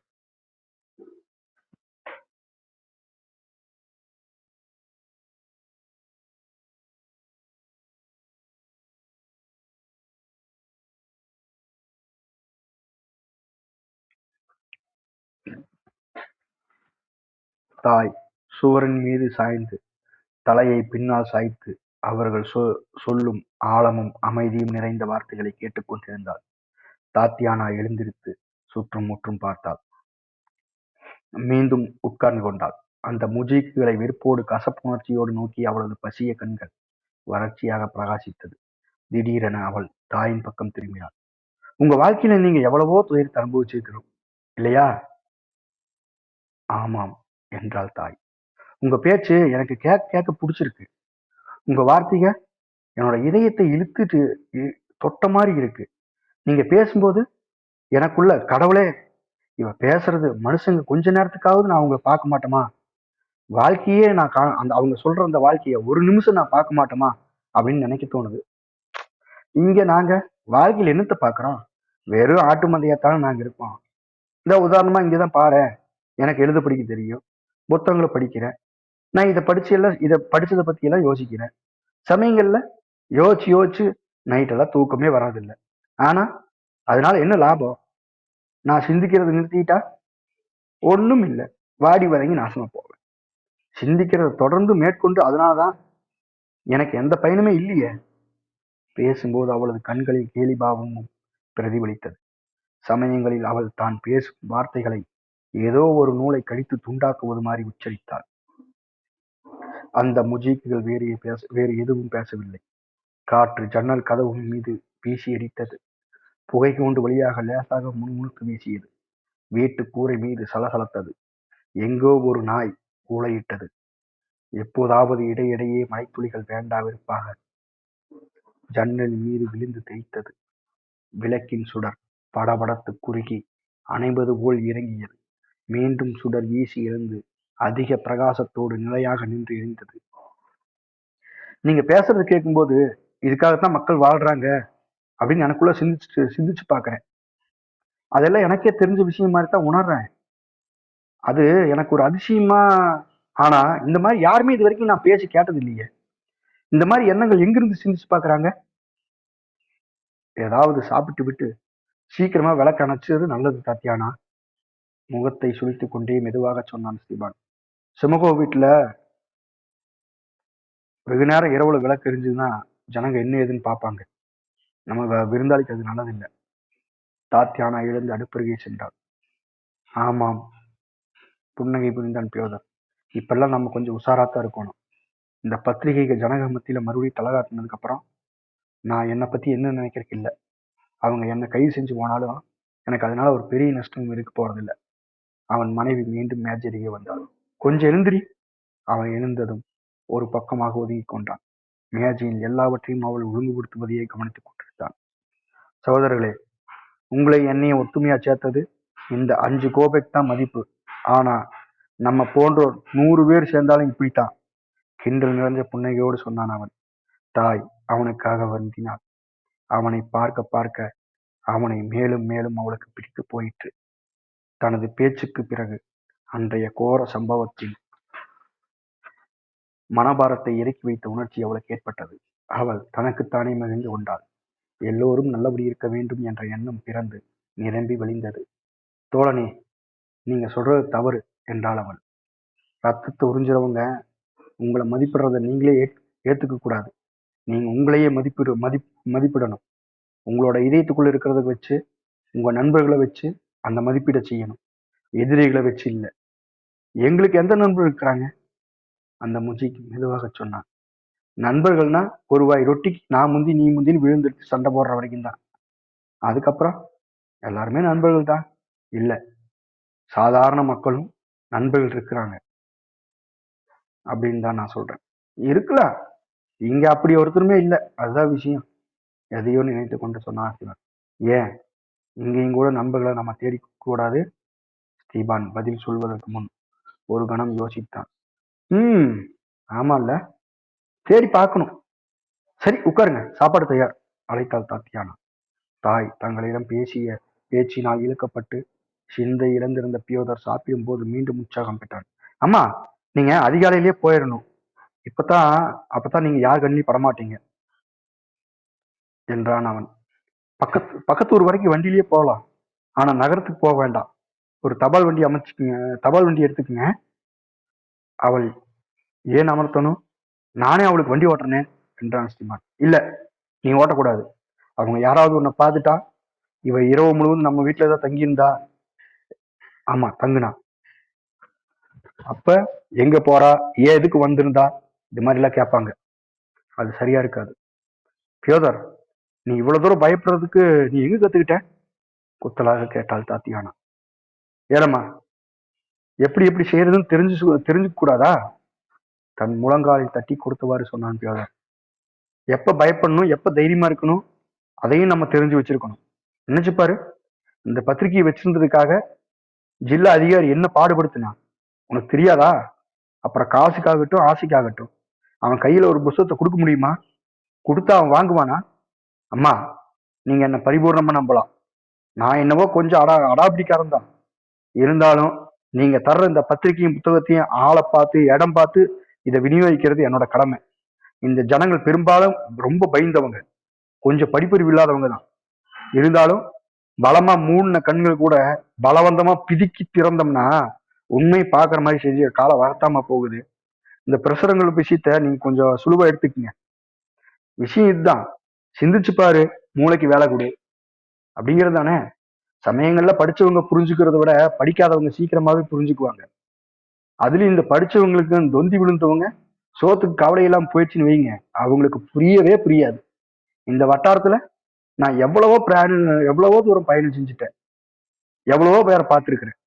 நாங்க எப்படியாவது சமாளிச்சுக்குவோம். ஆனா எடுத்த எடுப்புல அகப்படுறதை எடுத்துக்கிட்டு ரொம்ப ஜாக்கிரதையோட நடந்துக்கிற மாதிரி கொஞ்சம் மூளையை செலவழிக்கணும், அவ்வளவுதான். நிர்வாகிக தங்களை அவனுமா கத்தி மீது அவங்க அமர்ந்துக்கிற மாதிரி உணர்றாங்க. எவனாவது ஒரு முஜிக்கு அதிகாரியை பார்த்து சிரிச்சா போதும், அன்பு காட்டுறதை நிறுத்திட்டா, அவனோட வழக்கத்துக்கு மாறான ஒரு தன்மையை பார்த்துட்டா அந்த அதிகாரிகளுக்கு எதிராக போறான்னு நினைச்சிட்டு அவனை லேசா மோப்பம் பிடிச்சிட்டே வர்றது. அன்னைக்கு அப்படித்தான் சமலோயி, அதுவும் பக்கத்து கிராமம், அதிகாரிக்கு வரி வசூல் செய்யறதுக்காக வந்திருந்தாங்க. உடனே அங்க இருக்கிற முஜிக்கு கம்பு தறியும் எடுத்து கிளம்பிட்டாங்க.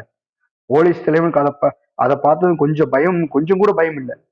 நாய்க்கு பிறந்த வைங்களா, நீங்க என்ன ஜார் அரசாங்கத்துக்கு எதிராக கிளம்புறீங்களான்னு உலகிட்டான். அங்க ஸ்பீகான்னு ஒரு முஜிக்கு அவன் முன்னாலேயே வந்து பதில் சொன்னான். உன் ஜாரோட சேர்ந்து நீ நாசமா போ. எப்படிப்பட்ட ஜாரா? உடம்புல ஒத்த துணி கூட இல்லாம உரிச்சு புடுங்குறவன் தான் ஜாரா அப்படின்னு தான் கேட்டான். உடனே காரிங்க இவ்வளவு தூரத்துக்கு போயிருக்குது. அவங்க ஸ்பீவானை பிடிச்சி ஜெயில போடத்தான் செஞ்சாங்க.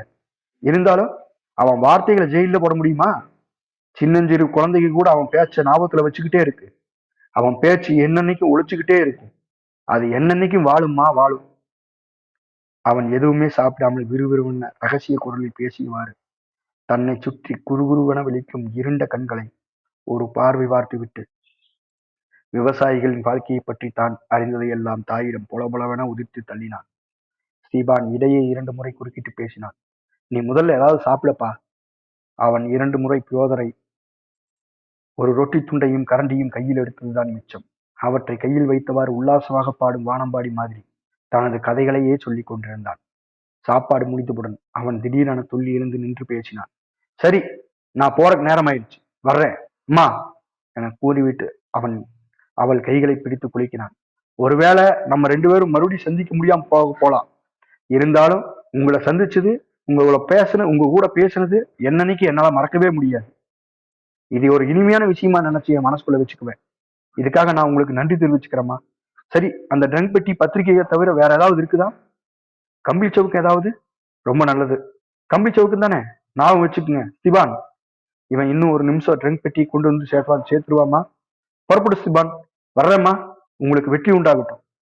அவர்கள் சென்ற பிறகு சுவர்கோழிகளின் இரைச்சல் கூடத் தொடங்கியது. காற்று கூரையின் மீது சலசலத்தது. புகை கூண்டு வழியாக படவடத்தது. மெல்லிய மலை தூவானம் ஜன்னலின் மீது பொழிந்து வழிந்தது. தத்தியானா அடுப்புக்கு மேலாக இருந்த பரனில் இருந்து சில போர்வுகளை எடுத்து ஒரு பெஞ்சின் மீது விரித்து தாய்க்கு படுக்கை தயார் பண்ணி கொடுத்தாள். அவன் ஒரு உற்சாகமான பேர் வழிமா என கூறினாள் தாய். பெரிய வாயளப்புக்காரன், சத்தம் போடுறதுதான் மிச்சம். ஆமா, உன் கணவன் எப்படி கேட்டாள் தாய். அவன் ஒழுங்கானவன் தான், ஓரளவுக்கு நல்லவன், குடிக்கிறது இல்ல. நாங்க சந்தோஷமா தான் இருக்கோம். அவனோட பலவீனமே அவன் குணம்தான். அவள் நிமிர்ந்து நின்றாள். இதுக்கு இப்ப நாங்க என்ன செய்யறது? ஒரு கணம் கழித்து சொன்னாள் அவன். நாங்கெல்லாம் போராடி எழ வேணாமா? போராடணும், போராடித்தான் ஆகணும். அதை பத்தி எல்லாரும் நினைக்கிறாங்க. ஒவ்வொருத்தரும் தனக்குத்தானே நினைச்சுக்கிறாங்க. ஆனா அதை வெளிப்படையா நினைச்சு பார்க்கணும். யாராவது முதல்ல துணிஞ்சு ஒரு காலை எடுத்து வச்சுத்தான் ஆகணும். அவன் பெஞ்சின் மீது உட்கார்ந்து தாயை பார்த்து கேட்டான். சீமாட்டி வீட்டு வயசு பிள்ளை கூட தொழிலாளிகளோட கலந்து பழகிறதாவும் அவங்களுக்கு பாடம் சொல்லி தரதாவும் நீங்க சொல்றீங்க. அவ்வளவுக்கு அப்படி செய்யறதுக்கு அவங்களால முடியுமா? அவங்களுக்கு பயமா இருக்காது? அவள் தாயின் பதிலை கேட்டு ஆழ்ந்த பெருமூச்சு விட்டாள்.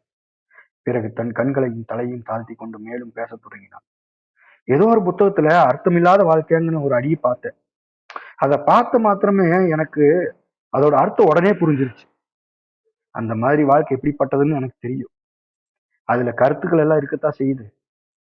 சம்பந்தம் இல்லாம, தொடர்பு இல்லாம இருக்கிற, மேய்க்கிறவன் இல்லாத ஆட்டு மந்த மாதிரி கட்டி மேய்க்கிறக்கு ஆள் இல்லாம தாண்டோன்னித்தனமா தெரியுதுங்க. அதுதான் அர்த்தமற்ற வாழ்க்கை. என்னால முடியும்னா இந்த மாதிரி ஒரு வாழ்க்கையில திரும்பி பார்க்காம ஓடிடுவேன். அதுலயும் உண்மையே இதுதான் உணர்ந்ததுக்கு அப்புறம் இந்த வாழ்க்கையில என்னால கால் திரிச்சு நிக்க முடியாது. அவளது பசிய கண்கள், வறண்ட பிரகாசத்திலும் மெலிந்த முகத்திலும் அவளது குரலின் துணியிலும் தோன்றிய வேதனையை தாயால் உணர முடிந்தது. அவளை தழுவி ஆசுவாசப்படுத்தினாள். ஆறுதலுக்கு விரும்பிய தாய், அடி பெண்ணே, என்ன செய்ய வேணும்னு உங்களுக்கு நல்லா தெரியுது. ஆனா அப்படி செய்யறது எனக்கு தெரிய வேணுமே, குறுக்கிட்டாள் தாத்தியானா. சரி, படுக்க தயாராயிடுச்சு, படுங்க. அவள் மீண்டும் அடுப்பருகே சென்று அங்கே சிந்தனை வயப்பட்டு மெய்மறந்து ஆடாமல் அசையாமல் அமைதியாக நிமிர்ந்து நின்றாள். தாய் தன் உடையை கூட காற்றாமல் அப்படியே படுத்துக் கொண்டாள்.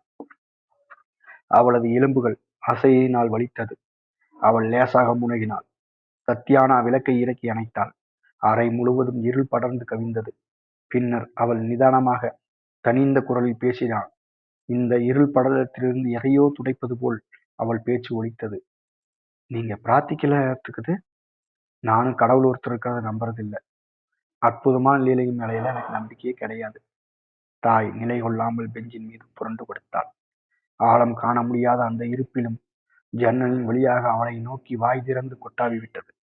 மங்கிய சப்தங்களும் இருளினூடாக தவழ்ந்து வந்தது. அவள் பயத்தோடு ரகசியம் போல் பேசினாள். கடவுளை பொறுத்த வரைக்கும் எனக்கு நிச்சயமா தெரியாது. ஆனா நான் கிறிஸ்துவ நம்புறேன். அவரோட வாசகத்தை நம்புறேன். அயலானையும் உன்னை போல நேசிங்கிற அந்த வாசகத்தை நான் நம்புறேன். தத்தியானா மௌனமாக இருந்தாள். அந்த அடுப்பின் இருண்ட பகைப்புலத்தின் அவளது மங்கிய உருவத்தை தாயால் காண முடிந்தது. அவள் அசைவற்று நின்று கொண்டிருந்தாள். தாய் துயரத்தோடு கண்களை மூடிக்கொண்டாள். திடீரென்று அந்த பெண்ணின் கசகசப்பான குரல் ஒலித்தது. என்னோட குழந்தைங்க செத்து போனதுக்காக நான் கடவுளாகட்டும் மனுஷனாகட்டும் 2 பேர்த்தையும் நான் மன்னிக்கவே மாட்டேன். ஒரு நாளும் மன்னிக்க மாட்டேன். பிறகாய் ஆர்வத்தோடு எழுந்தாள். அந்த பெண்ணின் வார்த்தைகளால் சுருக்கென்று தைக்கும் வேதனை உணர்ச்சி தனது இதயத்தில் உணர்ந்தான். நீங்க இன்னும் சின்னவங்க தான். உங்களுக்கு இனிமேல் குழந்தை பிறக்கும். அமைதியோடு சொன்னார். அந்த பெண் இதற்கு உடனே பதில் சொல்லவில்லை. பிறகு மெல்லிய குரலில் பதில் சொன்னார். ஒரு காலம் நடக்காது. என்கிட்ட தான் ஏதோ ஒரு கோளாறு இருக்குது. இனிமே குழந்தையே பிறக்காதுன்னு வைத்தியர் சொன்னார். ஒரு சுண்டெலி தரையில் குறுக்கே விழுந்தோடியது. அந்த அமைதியில் மின்னல் மாதிரி கிழித்துக் கொண்டு எங்கிருந்தோ படாரென ஓர் ஓசை எழுந்தது. மீண்டும் கூரையின் வைக்கோலில் எதையோ பயந்து நடுநடுங்கும் மெல்லிய விரல்களால் துளாவி துளாவி தேடுவது போல் மழை பெய்தது. தண்ணீர் சொட்டு சொட்டாக தரையில் வழிந்தது. அந்த இலையுதிர்கால இரவுக்குப் பிறகு பாதையை வகுத்துக் கொடுத்தது. தூக்க கிறக்கத்திலும் தாயின் காதில் அந்த மெல்லிய காலடி ஓசை வாசல் புறத்தில் நெருங்கி வருவது கேட்டது. கதவை ஜாக்கிரதையுடன் திறந்து யாரோ உள்ளே நுழைந்தார்கள். தாத்தியானா, நீ படுத்துட்டியா? இல்ல, அவ தூங்கிட்டாளா? அப்படித்தான் தெரியுது. விளக்கின் சுடர் ஓங்கியது. ஒரு நிமிடம் அந்த இருளின் திக்கி திணறி படபடத்தது. அந்த முஜி தாயின் படுக்கையின் அருகே வந்து தனது கோட்டை எடுத்து அவளது பாதங்களை பதனமாக போர்த்தி மூடினான். அவனது பணிவிடையின் எளிமையை தாயின் உள்ளத்தை தொட்டது. அவள் புன்னகையோடு தன் கண்களை மீண்டும் மூடிக்கொண்டாள். சிவான் ஒன்றும் பேசாமல் உடுப்புகளை கழட்டிவிட்டு பரணின் மீது ஏறி படுத்தான். மீண்டும் எங்கும் ஒரே அமைதி நிலவியது. தாய் அசையாமல் படுத்தவாறு இருளில் கனவு குரலை கேட்டுக் கொண்டிருந்தாள். இப்போது அவளது கண் முன்னால் ரத்தம் தேய்ந்த ரீப்பினின் முகம் நிழலாடியது. மேலே பரணில் உசும்பும் சத்தம் கேட்டது. இந்த மாதிரி வேலையில எப்படிப்பட்டவங்க ஈடுபடுறாங்க பாத்தியா? வாழ்க்கை முழுசும் சோகத்தையே அனுபவிச்சு உழைச்சவங்க ஈடுபட்டு இருக்கிறாங்க. இந்த வயசுல இவங்க ஓய்வு எடுக்க வேண்டியது தானே நியாயம். ஆனா பாரேன், இந்த மாதிரி காரியத்துல இவங்க ஈடுபடுறாங்கன்னா நீயும் இளமையா துடிச்சிருப்பா தானே இருக்கிற. இருந்து என்ன பயனு? அந்த முஜிக்கு பதில் ஆழ்ந்த செழுமையான குரலில் ஒலித்தது. இந்த மாதிரி நீ முன்னாலேயே சொல்லியிருக்கிறியா? இருவரும் குரலில் ஒரு நிமிஷ நேரம் நின்று போயிருந்தது. பிறகு ஸ்திபான் குரல் ஒலித்தது.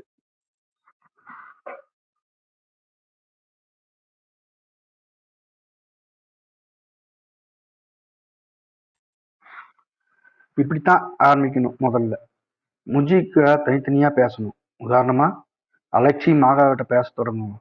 அவன் படிச்சவன், உணர்ச்சி வசப்படுறவன், அதிகாரிகளால துன்பத்துக்கு ரொம்ப ஆளானவன். செருக்கோஜி அவனும் ஒரு புத்திசாலியான முஜிக்கு தான். கினியாசு ரொம்ப நேர்மையானவன், பயப்பட மாட்டான். ஆரம்பத்துல இவங்க போதும். அவன் நமக்கு சொன்னாலே அந்த மாதிரி மக்களை நாம தான் போய் பார்க்கணும். நான் ஒரு கோடாரி தூக்கி தோல்ல போட்டுட்டு விறகு புழக்கறதுக்கு கொஞ்சம் மேல வரபடி சம்பாதிக்க போறேன். நகருக்கு போயிட்டு வரேன். நம்ம கொஞ்சம் ஜாக்கிரதையா தான் இருக்கணும் என்று அவள் சொன்னாள். உங்க கண்ணு முன்னாலேயே அவங்க ஒரு மனுஷனை அடிச்சு நொறுக்குனாங்களே, நீங்க வாயை பொழந்துட்டு வெறுமனே வேடிக்கை தானே பார்த்தீங்க. அவசரப்படாத. அந்த மனுஷனை நாங்களும் சேர்ந்து அடிக்காம விட்டோமே, அதை நினைச்சு நீ சந்தோஷப்படணும். அவன் வெகு நேரம் வரையில் ரகசியமாக பேசிக் கொண்டிருந்தான். சமயங்களில் சத்தத்தை மிகவும் குறைத்து பேசினான். எனவே தாய்க்கு அநேகமாக ஒன்றும் கேட்கவில்லை. சமயங்களில் உச்சஸ்ததியில் பேசினான். அப்படி பேசிய போது அவனது மனைவி அவனை தடுத்து நிறுத்தினாள். அவளை எழுப்பி விழப்போவது.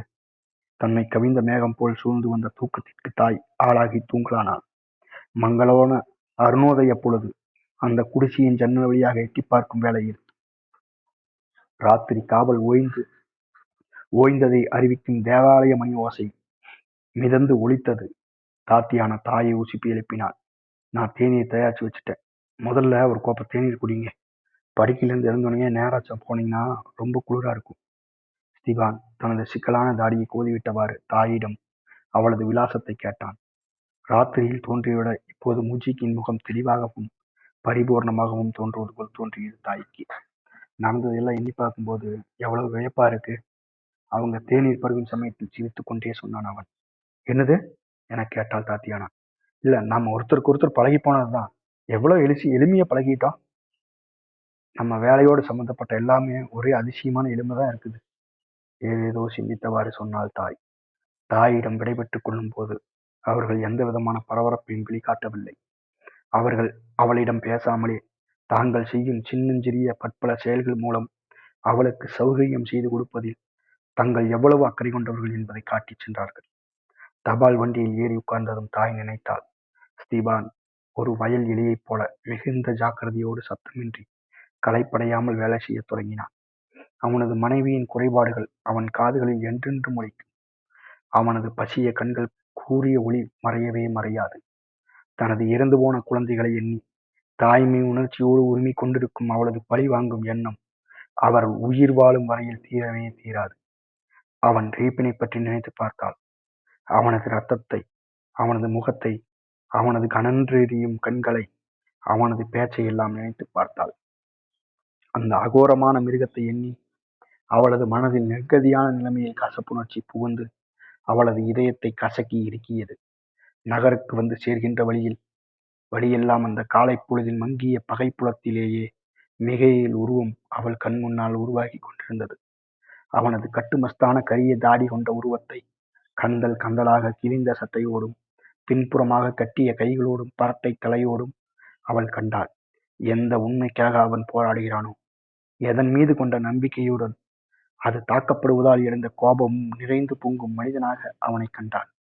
பூமியோடு ஒட்டி கொண்டிருக்கும் எண் நிறைந்த கிராமங்களையும், அந்த கிராமங்களிலே நியாயத்தின் திக்விஜயத்தை வரவேற்க எதிர்ப்புமின்றி, எதிர்கால சுபீட்சத்தின் எல்லாவித நம்பிக்கையுமின்றி, அர்த்தமற்ற உழைப்பதிலே தமது வாழ்நாளை எல்லாம் போக்கிவிட்ட ஆயிரக்கணக்கான மக்கள் கூட்டத்தை எண்ணினாள்.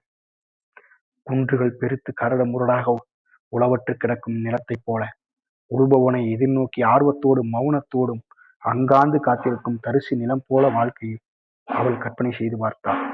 அந்த தரிசு நிலம் சுதந்திரமான நேர்மை நிறைந்த மனிதர்களை நோக்கி, என் மீது சத்தியத்தையும் அறிவியையும் விதைத்து பயிராக்குங்கள், நான் உங்களுக்கு உங்கள் உழைப்புக்கு 100 மடங்கு பலன் கொடுக்கிறேன் என்று சொல்வது போல் இருந்தது.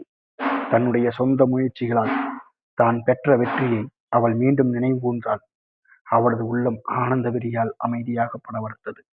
அந்த ஆனந்தத்தை அவள் நாணி கோணி உள்ளடக்கிக் கொண்டாள்.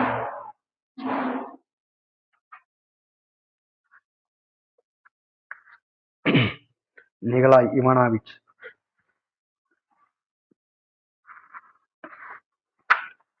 இவானோவிச் அவளுக்கு கதவை திறந்து விட்டான்.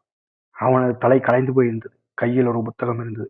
அதுக்குள்ள வந்துட்டீங்க, உற்சாகமாக கூறினான் அவன். நீங்க ரொம்பவும் சுறுசுறுப்பான ஆளாயிட்டீங்க. அன்பு ததும்பும் கண்கள் அவனது மூக்கு கண்ணாடியை பின்னே படபடவென இமை தட்டி விழித்தது.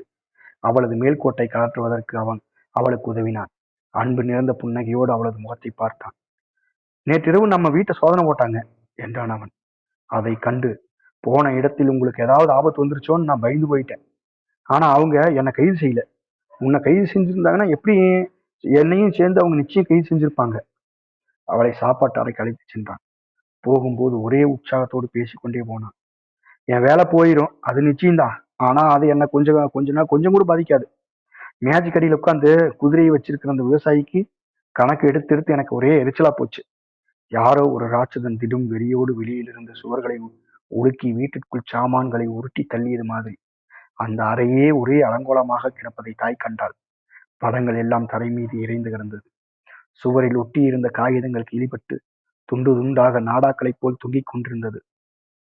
ஒரு புறத்தில் தரையில் பிரிந்திருந்த பலகை அகற்றப்பட்டு கிடந்தது. ஒரு கண்ணாடி சட்டம் தகர்க்கப்பட்டிருந்தது. அடுப்பு கரியும் சாம்பலும் தரையில் பரவி கிடந்தது. தனக்கு ஏற்கனவே பழகிப்போன இந்த காட்சியை கண்டு தலையசைத்துக் கொண்டாள் தாய். நிகழாயின் முகத்தில் தோன்றும் அந்த புதிய தன்மையை உணர்ந்து அவனையே கூர்ந்து நோக்கினான். ஆறிப்போன தேநீர் பாத்திரம் கழுவப்படாத ஏனைய தட்டுக்களோடு மேஜை மீது அப்படியே இருந்தது. தட்டுக்களை வாங்கி வராமல் தாளில் பொட்டலம் கட்டி வாங்கி வந்து பாலாடையும் சாலேசும் இருந்த காகிதத்தை அப்படியே கிடந்தது.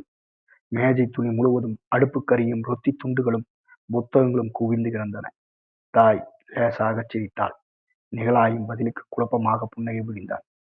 இந்த மாதிரி குழப்பத்துல என் பங்கு இருக்கு, ஆனா அது சரியா போயிடும். நிலவண்ணா, அவங்க திரும்பவும் வந்தாலும் வருவாங்கன்னு நினைக்கிறேன். நான் இதையெல்லாம் ஒழுங்குபடுத்தல. சரி, அது கிடக்கட்டும். நீங்க போன விவரத்தை கொஞ்சம் சொல்லுங்க. அந்த கேள்வி அவள் இதயத்தில் திடுக்கென விழுந்தது, உழுப்பியது. மீண்டும் அவள் கண் முன்னால் ரீப்பினின் உருவம் தோன்றியது. வந்த உடனே அவனை பற்றி பேசாதிருந்ததை குற்றமென்றே அவள் உணர்ந்தாள். அவள் நிகழாயின் பக்கமாக குனிந்து தான் போய் வந்த விவரத்தை அமைதியாக உண்டு விடாமல் செல்லத் தொடங்கினாள். அவங்க அவனை கைது செஞ்சுட்டாங்களா? நிகழாயின் முகத்தில் ஒரு நடுக்கம் ஓடி மறைந்தது. அப்படியா? அவனை கையமர்த்தி விட்டு தான் ஏதோ ஒரு நியாய தேவதையின் சன்னதியில் நிற்பது போல ஒரு தேவதையிடம் ஒரு மனிதனுக்கு இழைக்கப்பட்ட சித்திரவதையை பற்றி வாதாடி வழக்காடுவது போல அவள் மேலும் பேசத் தொடங்கினாள்.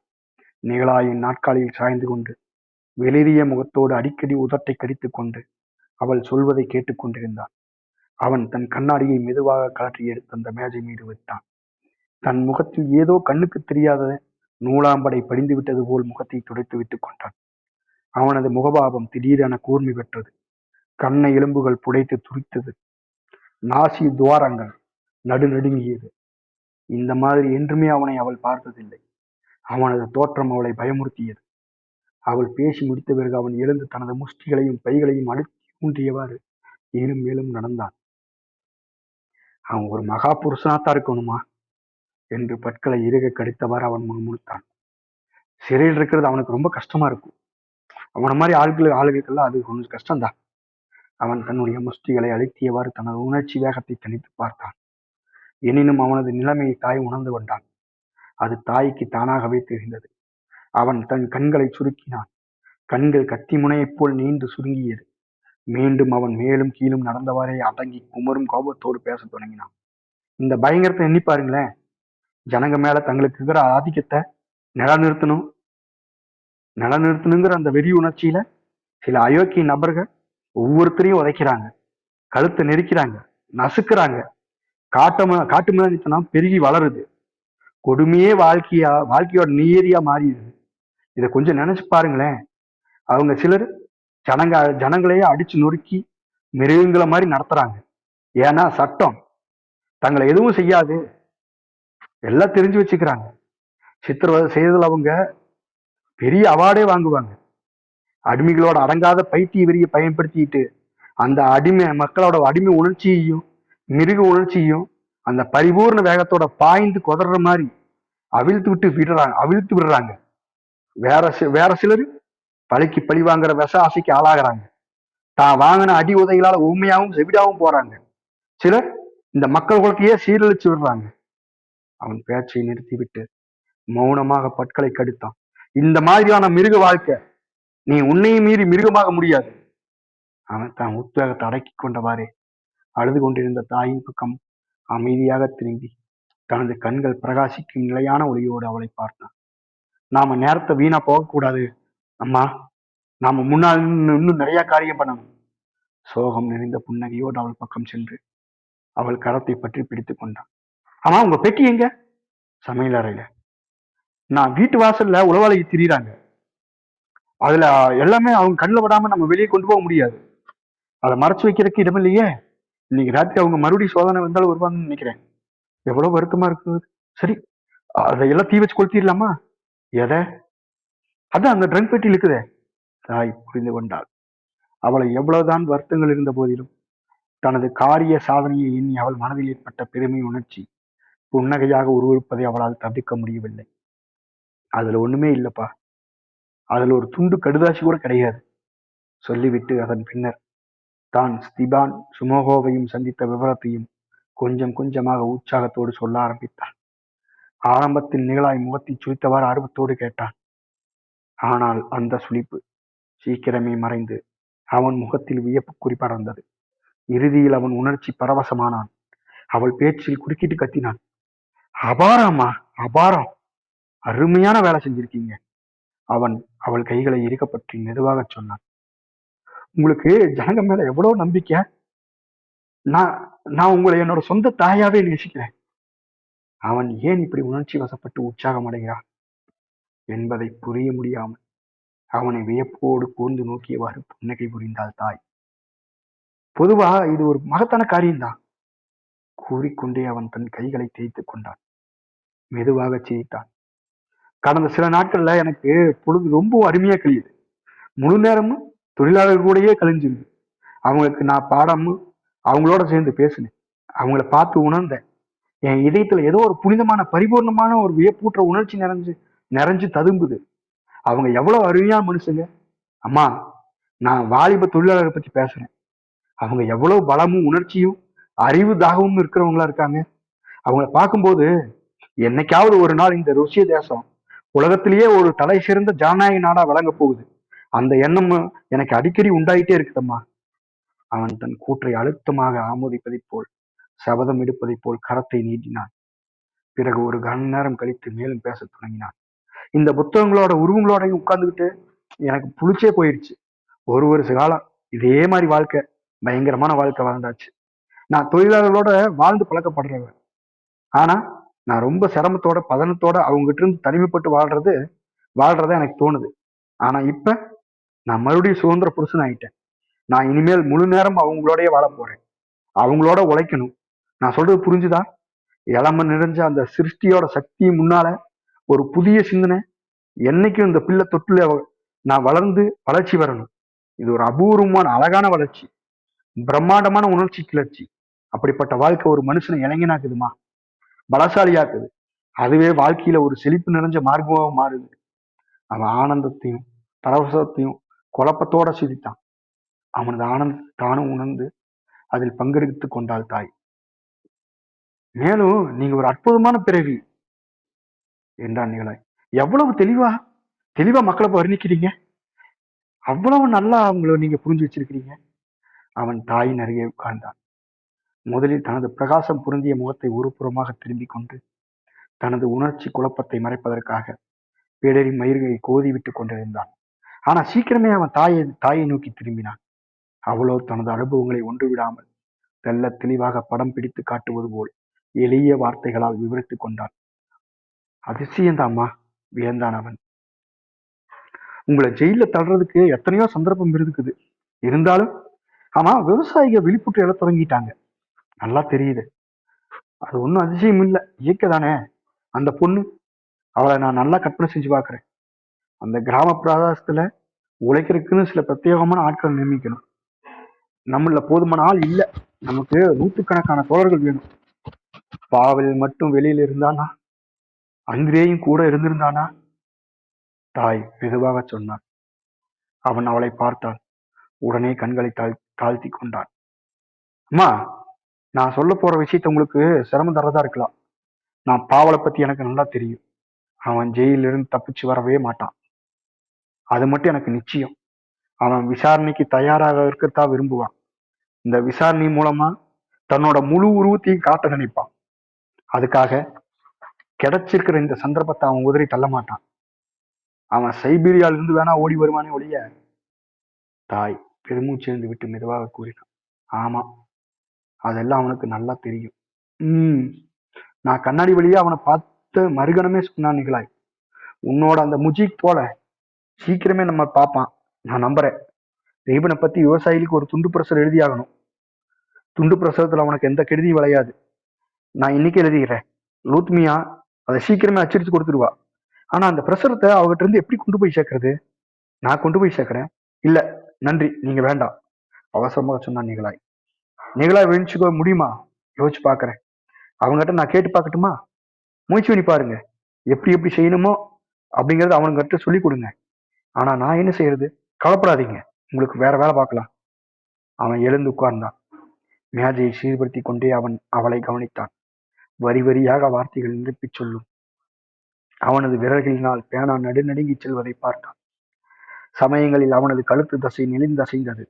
அவன் தன் தலையை பின்னால் சாய்த்து கண்களை மூடியவாறு யோசிக்கும் போது அவனது மேவாயின் நடுக்கத்தை அவனால் காண முடிந்தது. இது அவளது ஆர்வத்தை பெருக்கியது. தயாராயிடுச்சு சொல்லிக்கொண்டே அவன் எழுந்தான். இதோ இந்த காயத்தை உடம்புல எங்காவது மறைச்சு வச்சுக்குங்க. ஆனா போலீஸ்காரங்க வந்து உங்களை சோதனை போட்ட ஆரம்பிச்சிட்டாங்கன்னா அவங்க நாசமா போக, அமைதியாக சொன்னாள் அவள். அன்று மாலை டாக்டர் இவான் தனிநிலையை சந்தித்தார். இந்த அதிகாரிகளுக்கு திடீர்னு என்ன கொள்ள வந்துருச்சோ தெரியல. கேட்டுக்கொண்டே அறையில் குறுக்கும் நெடுக்குமாக நடந்தான் அவன். நேற்று ராத்திரி அவங்க 7 வீடுகளை சோதனை போட்டுக்கிறாங்க. சரி, நோயாளி இங்க? அவன் நேத்தே போயிட்டான் என்றான் நிகழாய். இன்னைக்கு சனிக்கிழமை, அரசியல் வகுப்புக்கு போகாம அவனால் இருக்க முடியலையா? முட்டாள்தனம். உடஞ்சு போன மண்டையோட அவன் அரசியல் வகுப்பு போய் உட்கார்றது முட்டாள்தனம். நானும் அவனுக்கு எவ்வளவோ சொல்லி பார்த்தேன், ஒன்றும் பயன் இல்லை. ஒருவேளை தான் அடிபட்டு இருக்கிறத தோழர்கிட்ட காட்ட நினைக்கிறானோ என்னமோ என்றாள் தாய். இதே என்னை பாருங்க, நான் ஏற்கனவே ரத்தம் சிந்திட்டேன் அப்படின்னு சொல்ல நினைச்சிருப்பான். அந்த டாக்டர் தாயை பார்த்தார். போலி கடுமையோடு முகபாவத்தை மாற்றி முகத்தை சுழித்துக் கொண்டு சொன்னார். ஆடே, நீங்க எவ்வளவு கல் நெஞ்சு பரவி. சரி இவான், நீ இங்க இருக்கிறதுக்கு எந்த காரணமும் இல்ல, சீக்கிரமா போயிரு. நாங்க விருந்தாளிகள் எதிர்பார்த்துட்டு இருக்கிறோம். அம்மா, அந்த தாளையா இவங்கிட்ட கொடுத்துருங்க. இன்னொரு தாளா? வியந்து பார்த்தான். ஆமா, இதை எடுத்துட்டு போய் அச்சாபீஸ்ல கொடுத்துரு. சரி, நான் அதை வாங்கிக்கிறேன், போய் கொடுத்துடுறேன். சரி, வேற ஏதாவது இருக்குதா? ஒண்ணுமில்ல, வாசலுக்கு முன்னால ஒரு உளவாளி நின்று இருக்கிறான், பார்த்து. அவனை நானும் பார்த்தேன், என் வீட்டு வாசல்ல ஒருத்தர் நிக்கிறான். சரி, நான் வர்றேன். ஏய் கல்நஞ்சக்காரி, நான் போயிட்டு வர்றேன். தோழர்களே, சந்தர்ப்பம் இருந்துச்சுன்னா இடுகாட்டு சம்பவத்தை பத்தி ஒரு பத்திரிகை, ஒரு பிரஷர் எழுதுறேன். சரி சரி, நீ புறப்படு. நீ ரொம்பவும் தயார குணமுடையவன் தான். அம்மா, கைய கொடுங்க. அந்த பையன் நிச்சயம் முட்டாள்தனமான காரியத்தை செஞ்சுட்டான். அவன் எங்கு வசிக்கிறான்ங்கிறது உங்களுக்கு தெரியுமா? நிகழாய் அவனுக்கு விசாலத்தை கொடுத்தான். சரி, நாளைக்கு நான் அவனை போய் பார்க்கறேன். ரொம்ப நல்ல பையன் இல்லையா? ஆமா, அவனை ஜாக்கிரதையா கவனிக்கணும். அவனுக்கு நல்ல மூளை இருக்குதுமா. எங்கேயும் வெளியே போகாம பேசிட்டு இருந்தான். வர்க்க போதம் இல்லாம அந்த மேல் உலகத்துக்கு நம்ம போகும்போது இவனை மாதிரி நபர்கள் தான் பாட்டாளி வர்க்கத்துக்கு அறிவாளிகளா வளர்ச்சி வித்து உருவாகணும். இவான், நீ ரொம்ப வாயழைக்க ஆரம்பிச்சிட்ட. ஏன்னு நான் உற்சாகமா வெறியோட இருக்கேன். அப்படின்னா நீ ஜெயிலுக்கு போறத எதிர்பார்த்துட்டு இருக்கிற. போய் நல்லா ஓய்விடு. நன்றி, நான் ஒன்றும் களைச்சு போகல. அவங்களோட பேச்சை கேட்டுக்கொண்ட தாய் அவர்கள் அந்த தொழிலாளி வர்க்க சிறுவனின் மீது கொண்டுள்ள அன்பை கண்டு மிகுந்த மனமகிழ்ச்சி அடைந்தாள். டாக்டர் சென்ற பிறகு தாயும் நிகழாயும் சாப்பிட உட்கார்ந்தார்கள். தங்களது இரவு விருந்தினர்களை எதிர்நோக்கி அமைதியாக பேசிக் கொண்டிருந்தார்கள். நாடு கடத்தப்பட்ட தோழர்களை பற்றியும், அவர்கள் தப்பியோடி மீண்டும் ஊருக்கு வந்தவர்களை பற்றியும், வெவ்வேறு பெயர்களில் அவர்கள் தங்களது இயக்க வேலைகளை தொடர்ந்து செய்து வருவதை பற்றியும் நிகழாய் தாயிடம் விளக்கி கூறினார். சமுதாயத்தை உருவாக்குவதில் தங்களின் பரிபூர்ணமாக அர்ப்பணித்துவிட்ட அந்த புனிதமான அடக்கமான வீரர்களை பற்றிய கதைகளை அந்த அறை சுவர்கள் கேட்டது. நம்ப இயலாத வியப்போடு அந்த கதைகளை அப்படியே ஏற்றுக்கொள்ளாமல் எதிரொலித்தது. அறியப்பட முடியாத மனிதர்களின் மீது ஏற்படும் அன்பு உணர்ச்சியால் இதயத்திற்கு சூடேற்றி வெதுவெதுப்பான ஒன்று அந்த பெண்மணியை இதமாக சூழ்ந்தது. அந்த வீரர்கள் அனைவரும் அச்சம் என்பதையே அறியாத அந்த மாபெரும் பேர் உருவமாக உருண்டு திரண்டு உருப்பெற்று பூமியின் மீது மெதுவாக என்றாலும் நிச்சயமான தீர்க்கத்தோடு முன்னேறி வருவதாக அழுகி நாற்றம் எடுக்கும் பண்டைய பொய்மைகள் எல்லாத்தையும் தமது பாதையிலிருந்து விலக்கி தூர எறிந்து எளிய தெளிந்த வாழ்க்கையின் உண்மை தத்துவத்தை மக்களுக்கு எடுத்து காட்டுவதற்காக முனைந்து முன்னேறுவதைப் போலவும் தாய் கற்பனை செய்து பார்த்தாள். அந்த மாபெரும் உண்மை, புத்துயிர் பெற்ற அந்த சத்தியம் ஒரே மாதிரியாக எல்லோரையும் தன்னிடம் அழைக்கிறது. பேராசை, பொறாமை, பொய்மை, 3 ராட்சச மிருகங்கள் தமது வெறிபிடித்த சக்தியினால் உலகம் பூராவையும் அடிமைப்படுத்தி கொடுமைப்படுத்தி வைத்திருப்பதை எல்லாம் தகர்த்து ஒவ்வொருவரும் உண்மையான விடுதலையும் உத்தரவாதமும் அளிக்கும் இந்த கற்பனாசுரூபமான எண்ணம் அவளது மனதில் ஒரு உணர்ச்சியை கிளப்பியது. மற்ற நாட்களை விட எளிதாக இருந்த அந்த நாட்களில் அவள் விக்கிரகத்தின் முன் மண்டியிட்டு தொழும்போது அவள் உள்ளத்தில் எந்த மாதிரியான ஒரு உணர்ச்சி பெருகியதோ அதே மாதிரியான ஒரு உணர்ச்சி அவளுக்கு இப்போது ஏற்பட்டது. இப்போதோ அவள் அந்த நாட்களை எல்லாம் மறந்து விட்டாள். என்றாலும் அந்த நாட்களில் அவள் மனதில் இருந்த உணர்ச்சி மட்டும் விரிந்து பெருகி முன்னை விட குதூகலமும் பிரகாசமும் பொருந்தியதாக வளர்ந்தது. அவளது இதய பீடத்தின் ஆழத்திலே இடம் பிடித்தது. ஒளிமயமான தீப சுடராக நின்று எரிந்தது. போலீஸ்காரங்க வர மாதிரி தெரியலையே, திடீரென சொன்னான் நிகழாய். அவங்க நாசமா போறவங்க போகட்டும். அவனை விருட்டன திரும்பி பார்த்தவாறு சொன்னாள் தாய். உண்மைதான், ஆனா அம்மா, நேரமாயிருச்சு, நீங்க கொஞ்ச நேரமாவது தூங்குங்க. ரொம்பவும் களைச்சு போயிருக்கீங்க. உங்களுக்கு அற்புதமான மனோதிடம் இருக்குதுமா. என்னால அதை மறுக்க முடியாது. இந்த அபாயத்தையும் அயற்சியும் ரொம்ப சுலுவா தாங்கிக்கிறீங்க. ஆனா உங்க தலைமயிர் மட்டும் விறுவிறுன்னு நரதட்டிட்டே வருது. சரி, போய் படுத்து கொஞ்ச நேரமாவது இளைப்பாருங்க. ஓகே தோழர்களே. தோழர் இருக்கேன் தோழர். ஓகே தோழர், இன்று வாசிப்பு இதோடு நிறுத்திக்கலாங்க. நன்றி தோழர். 3 மணிக்கு 3 நிமிஷம் தான் இருக்குங்க. சரிங்க. ஓகே. கலந்து கொண்ட தோழர்கள் அனைவருக்கும் நன்றி. நாளைக்கு மதியம் 1:30க்கு தாய்நாள் தொடர்ந்து வாசிக்கப்படும். எப்படி இன்னும் 2 அமர்வுகள்ல முடிஞ்சிடும் நம்புறேன் நானு. ஆமா தோழர். திங்கக்கிழமையே செவ்வாய்க்கிழமையே முடிஞ்சிடும். ஆமா. நாளைக்கு ஒரு நாள் 2 அப்புறம் அமர்வு சனி இருக்கு. ஞாயிறு லீவுங்க. அதான் சனி ஞாயிறு லீவு எனக்கு வேலை நாளுங்க. அப்ப நாளைக்கு ஒரு நாள் நடத்திக்கிட்டு அப்ப திங்கள் செவ்வாயில முடிச்சு கொடுத்துடலாம். ஓகே. கலந்து கொண்ட தோழர்கள் அனைவருக்கும் நன்றி. மறுபடியும் நாளைக்கு மதியம் 1:30க்கு தாய்நாள் வாசிப்பு தொடரும். ரூம் இன் பண்ணிக்கிறேங்க. ஓகே தோழர். 3 நன்றி தோழர். 3 2 1 0 வந்திருந்த அனைத்து தோழர்களுக்கும் நன்றிங்க.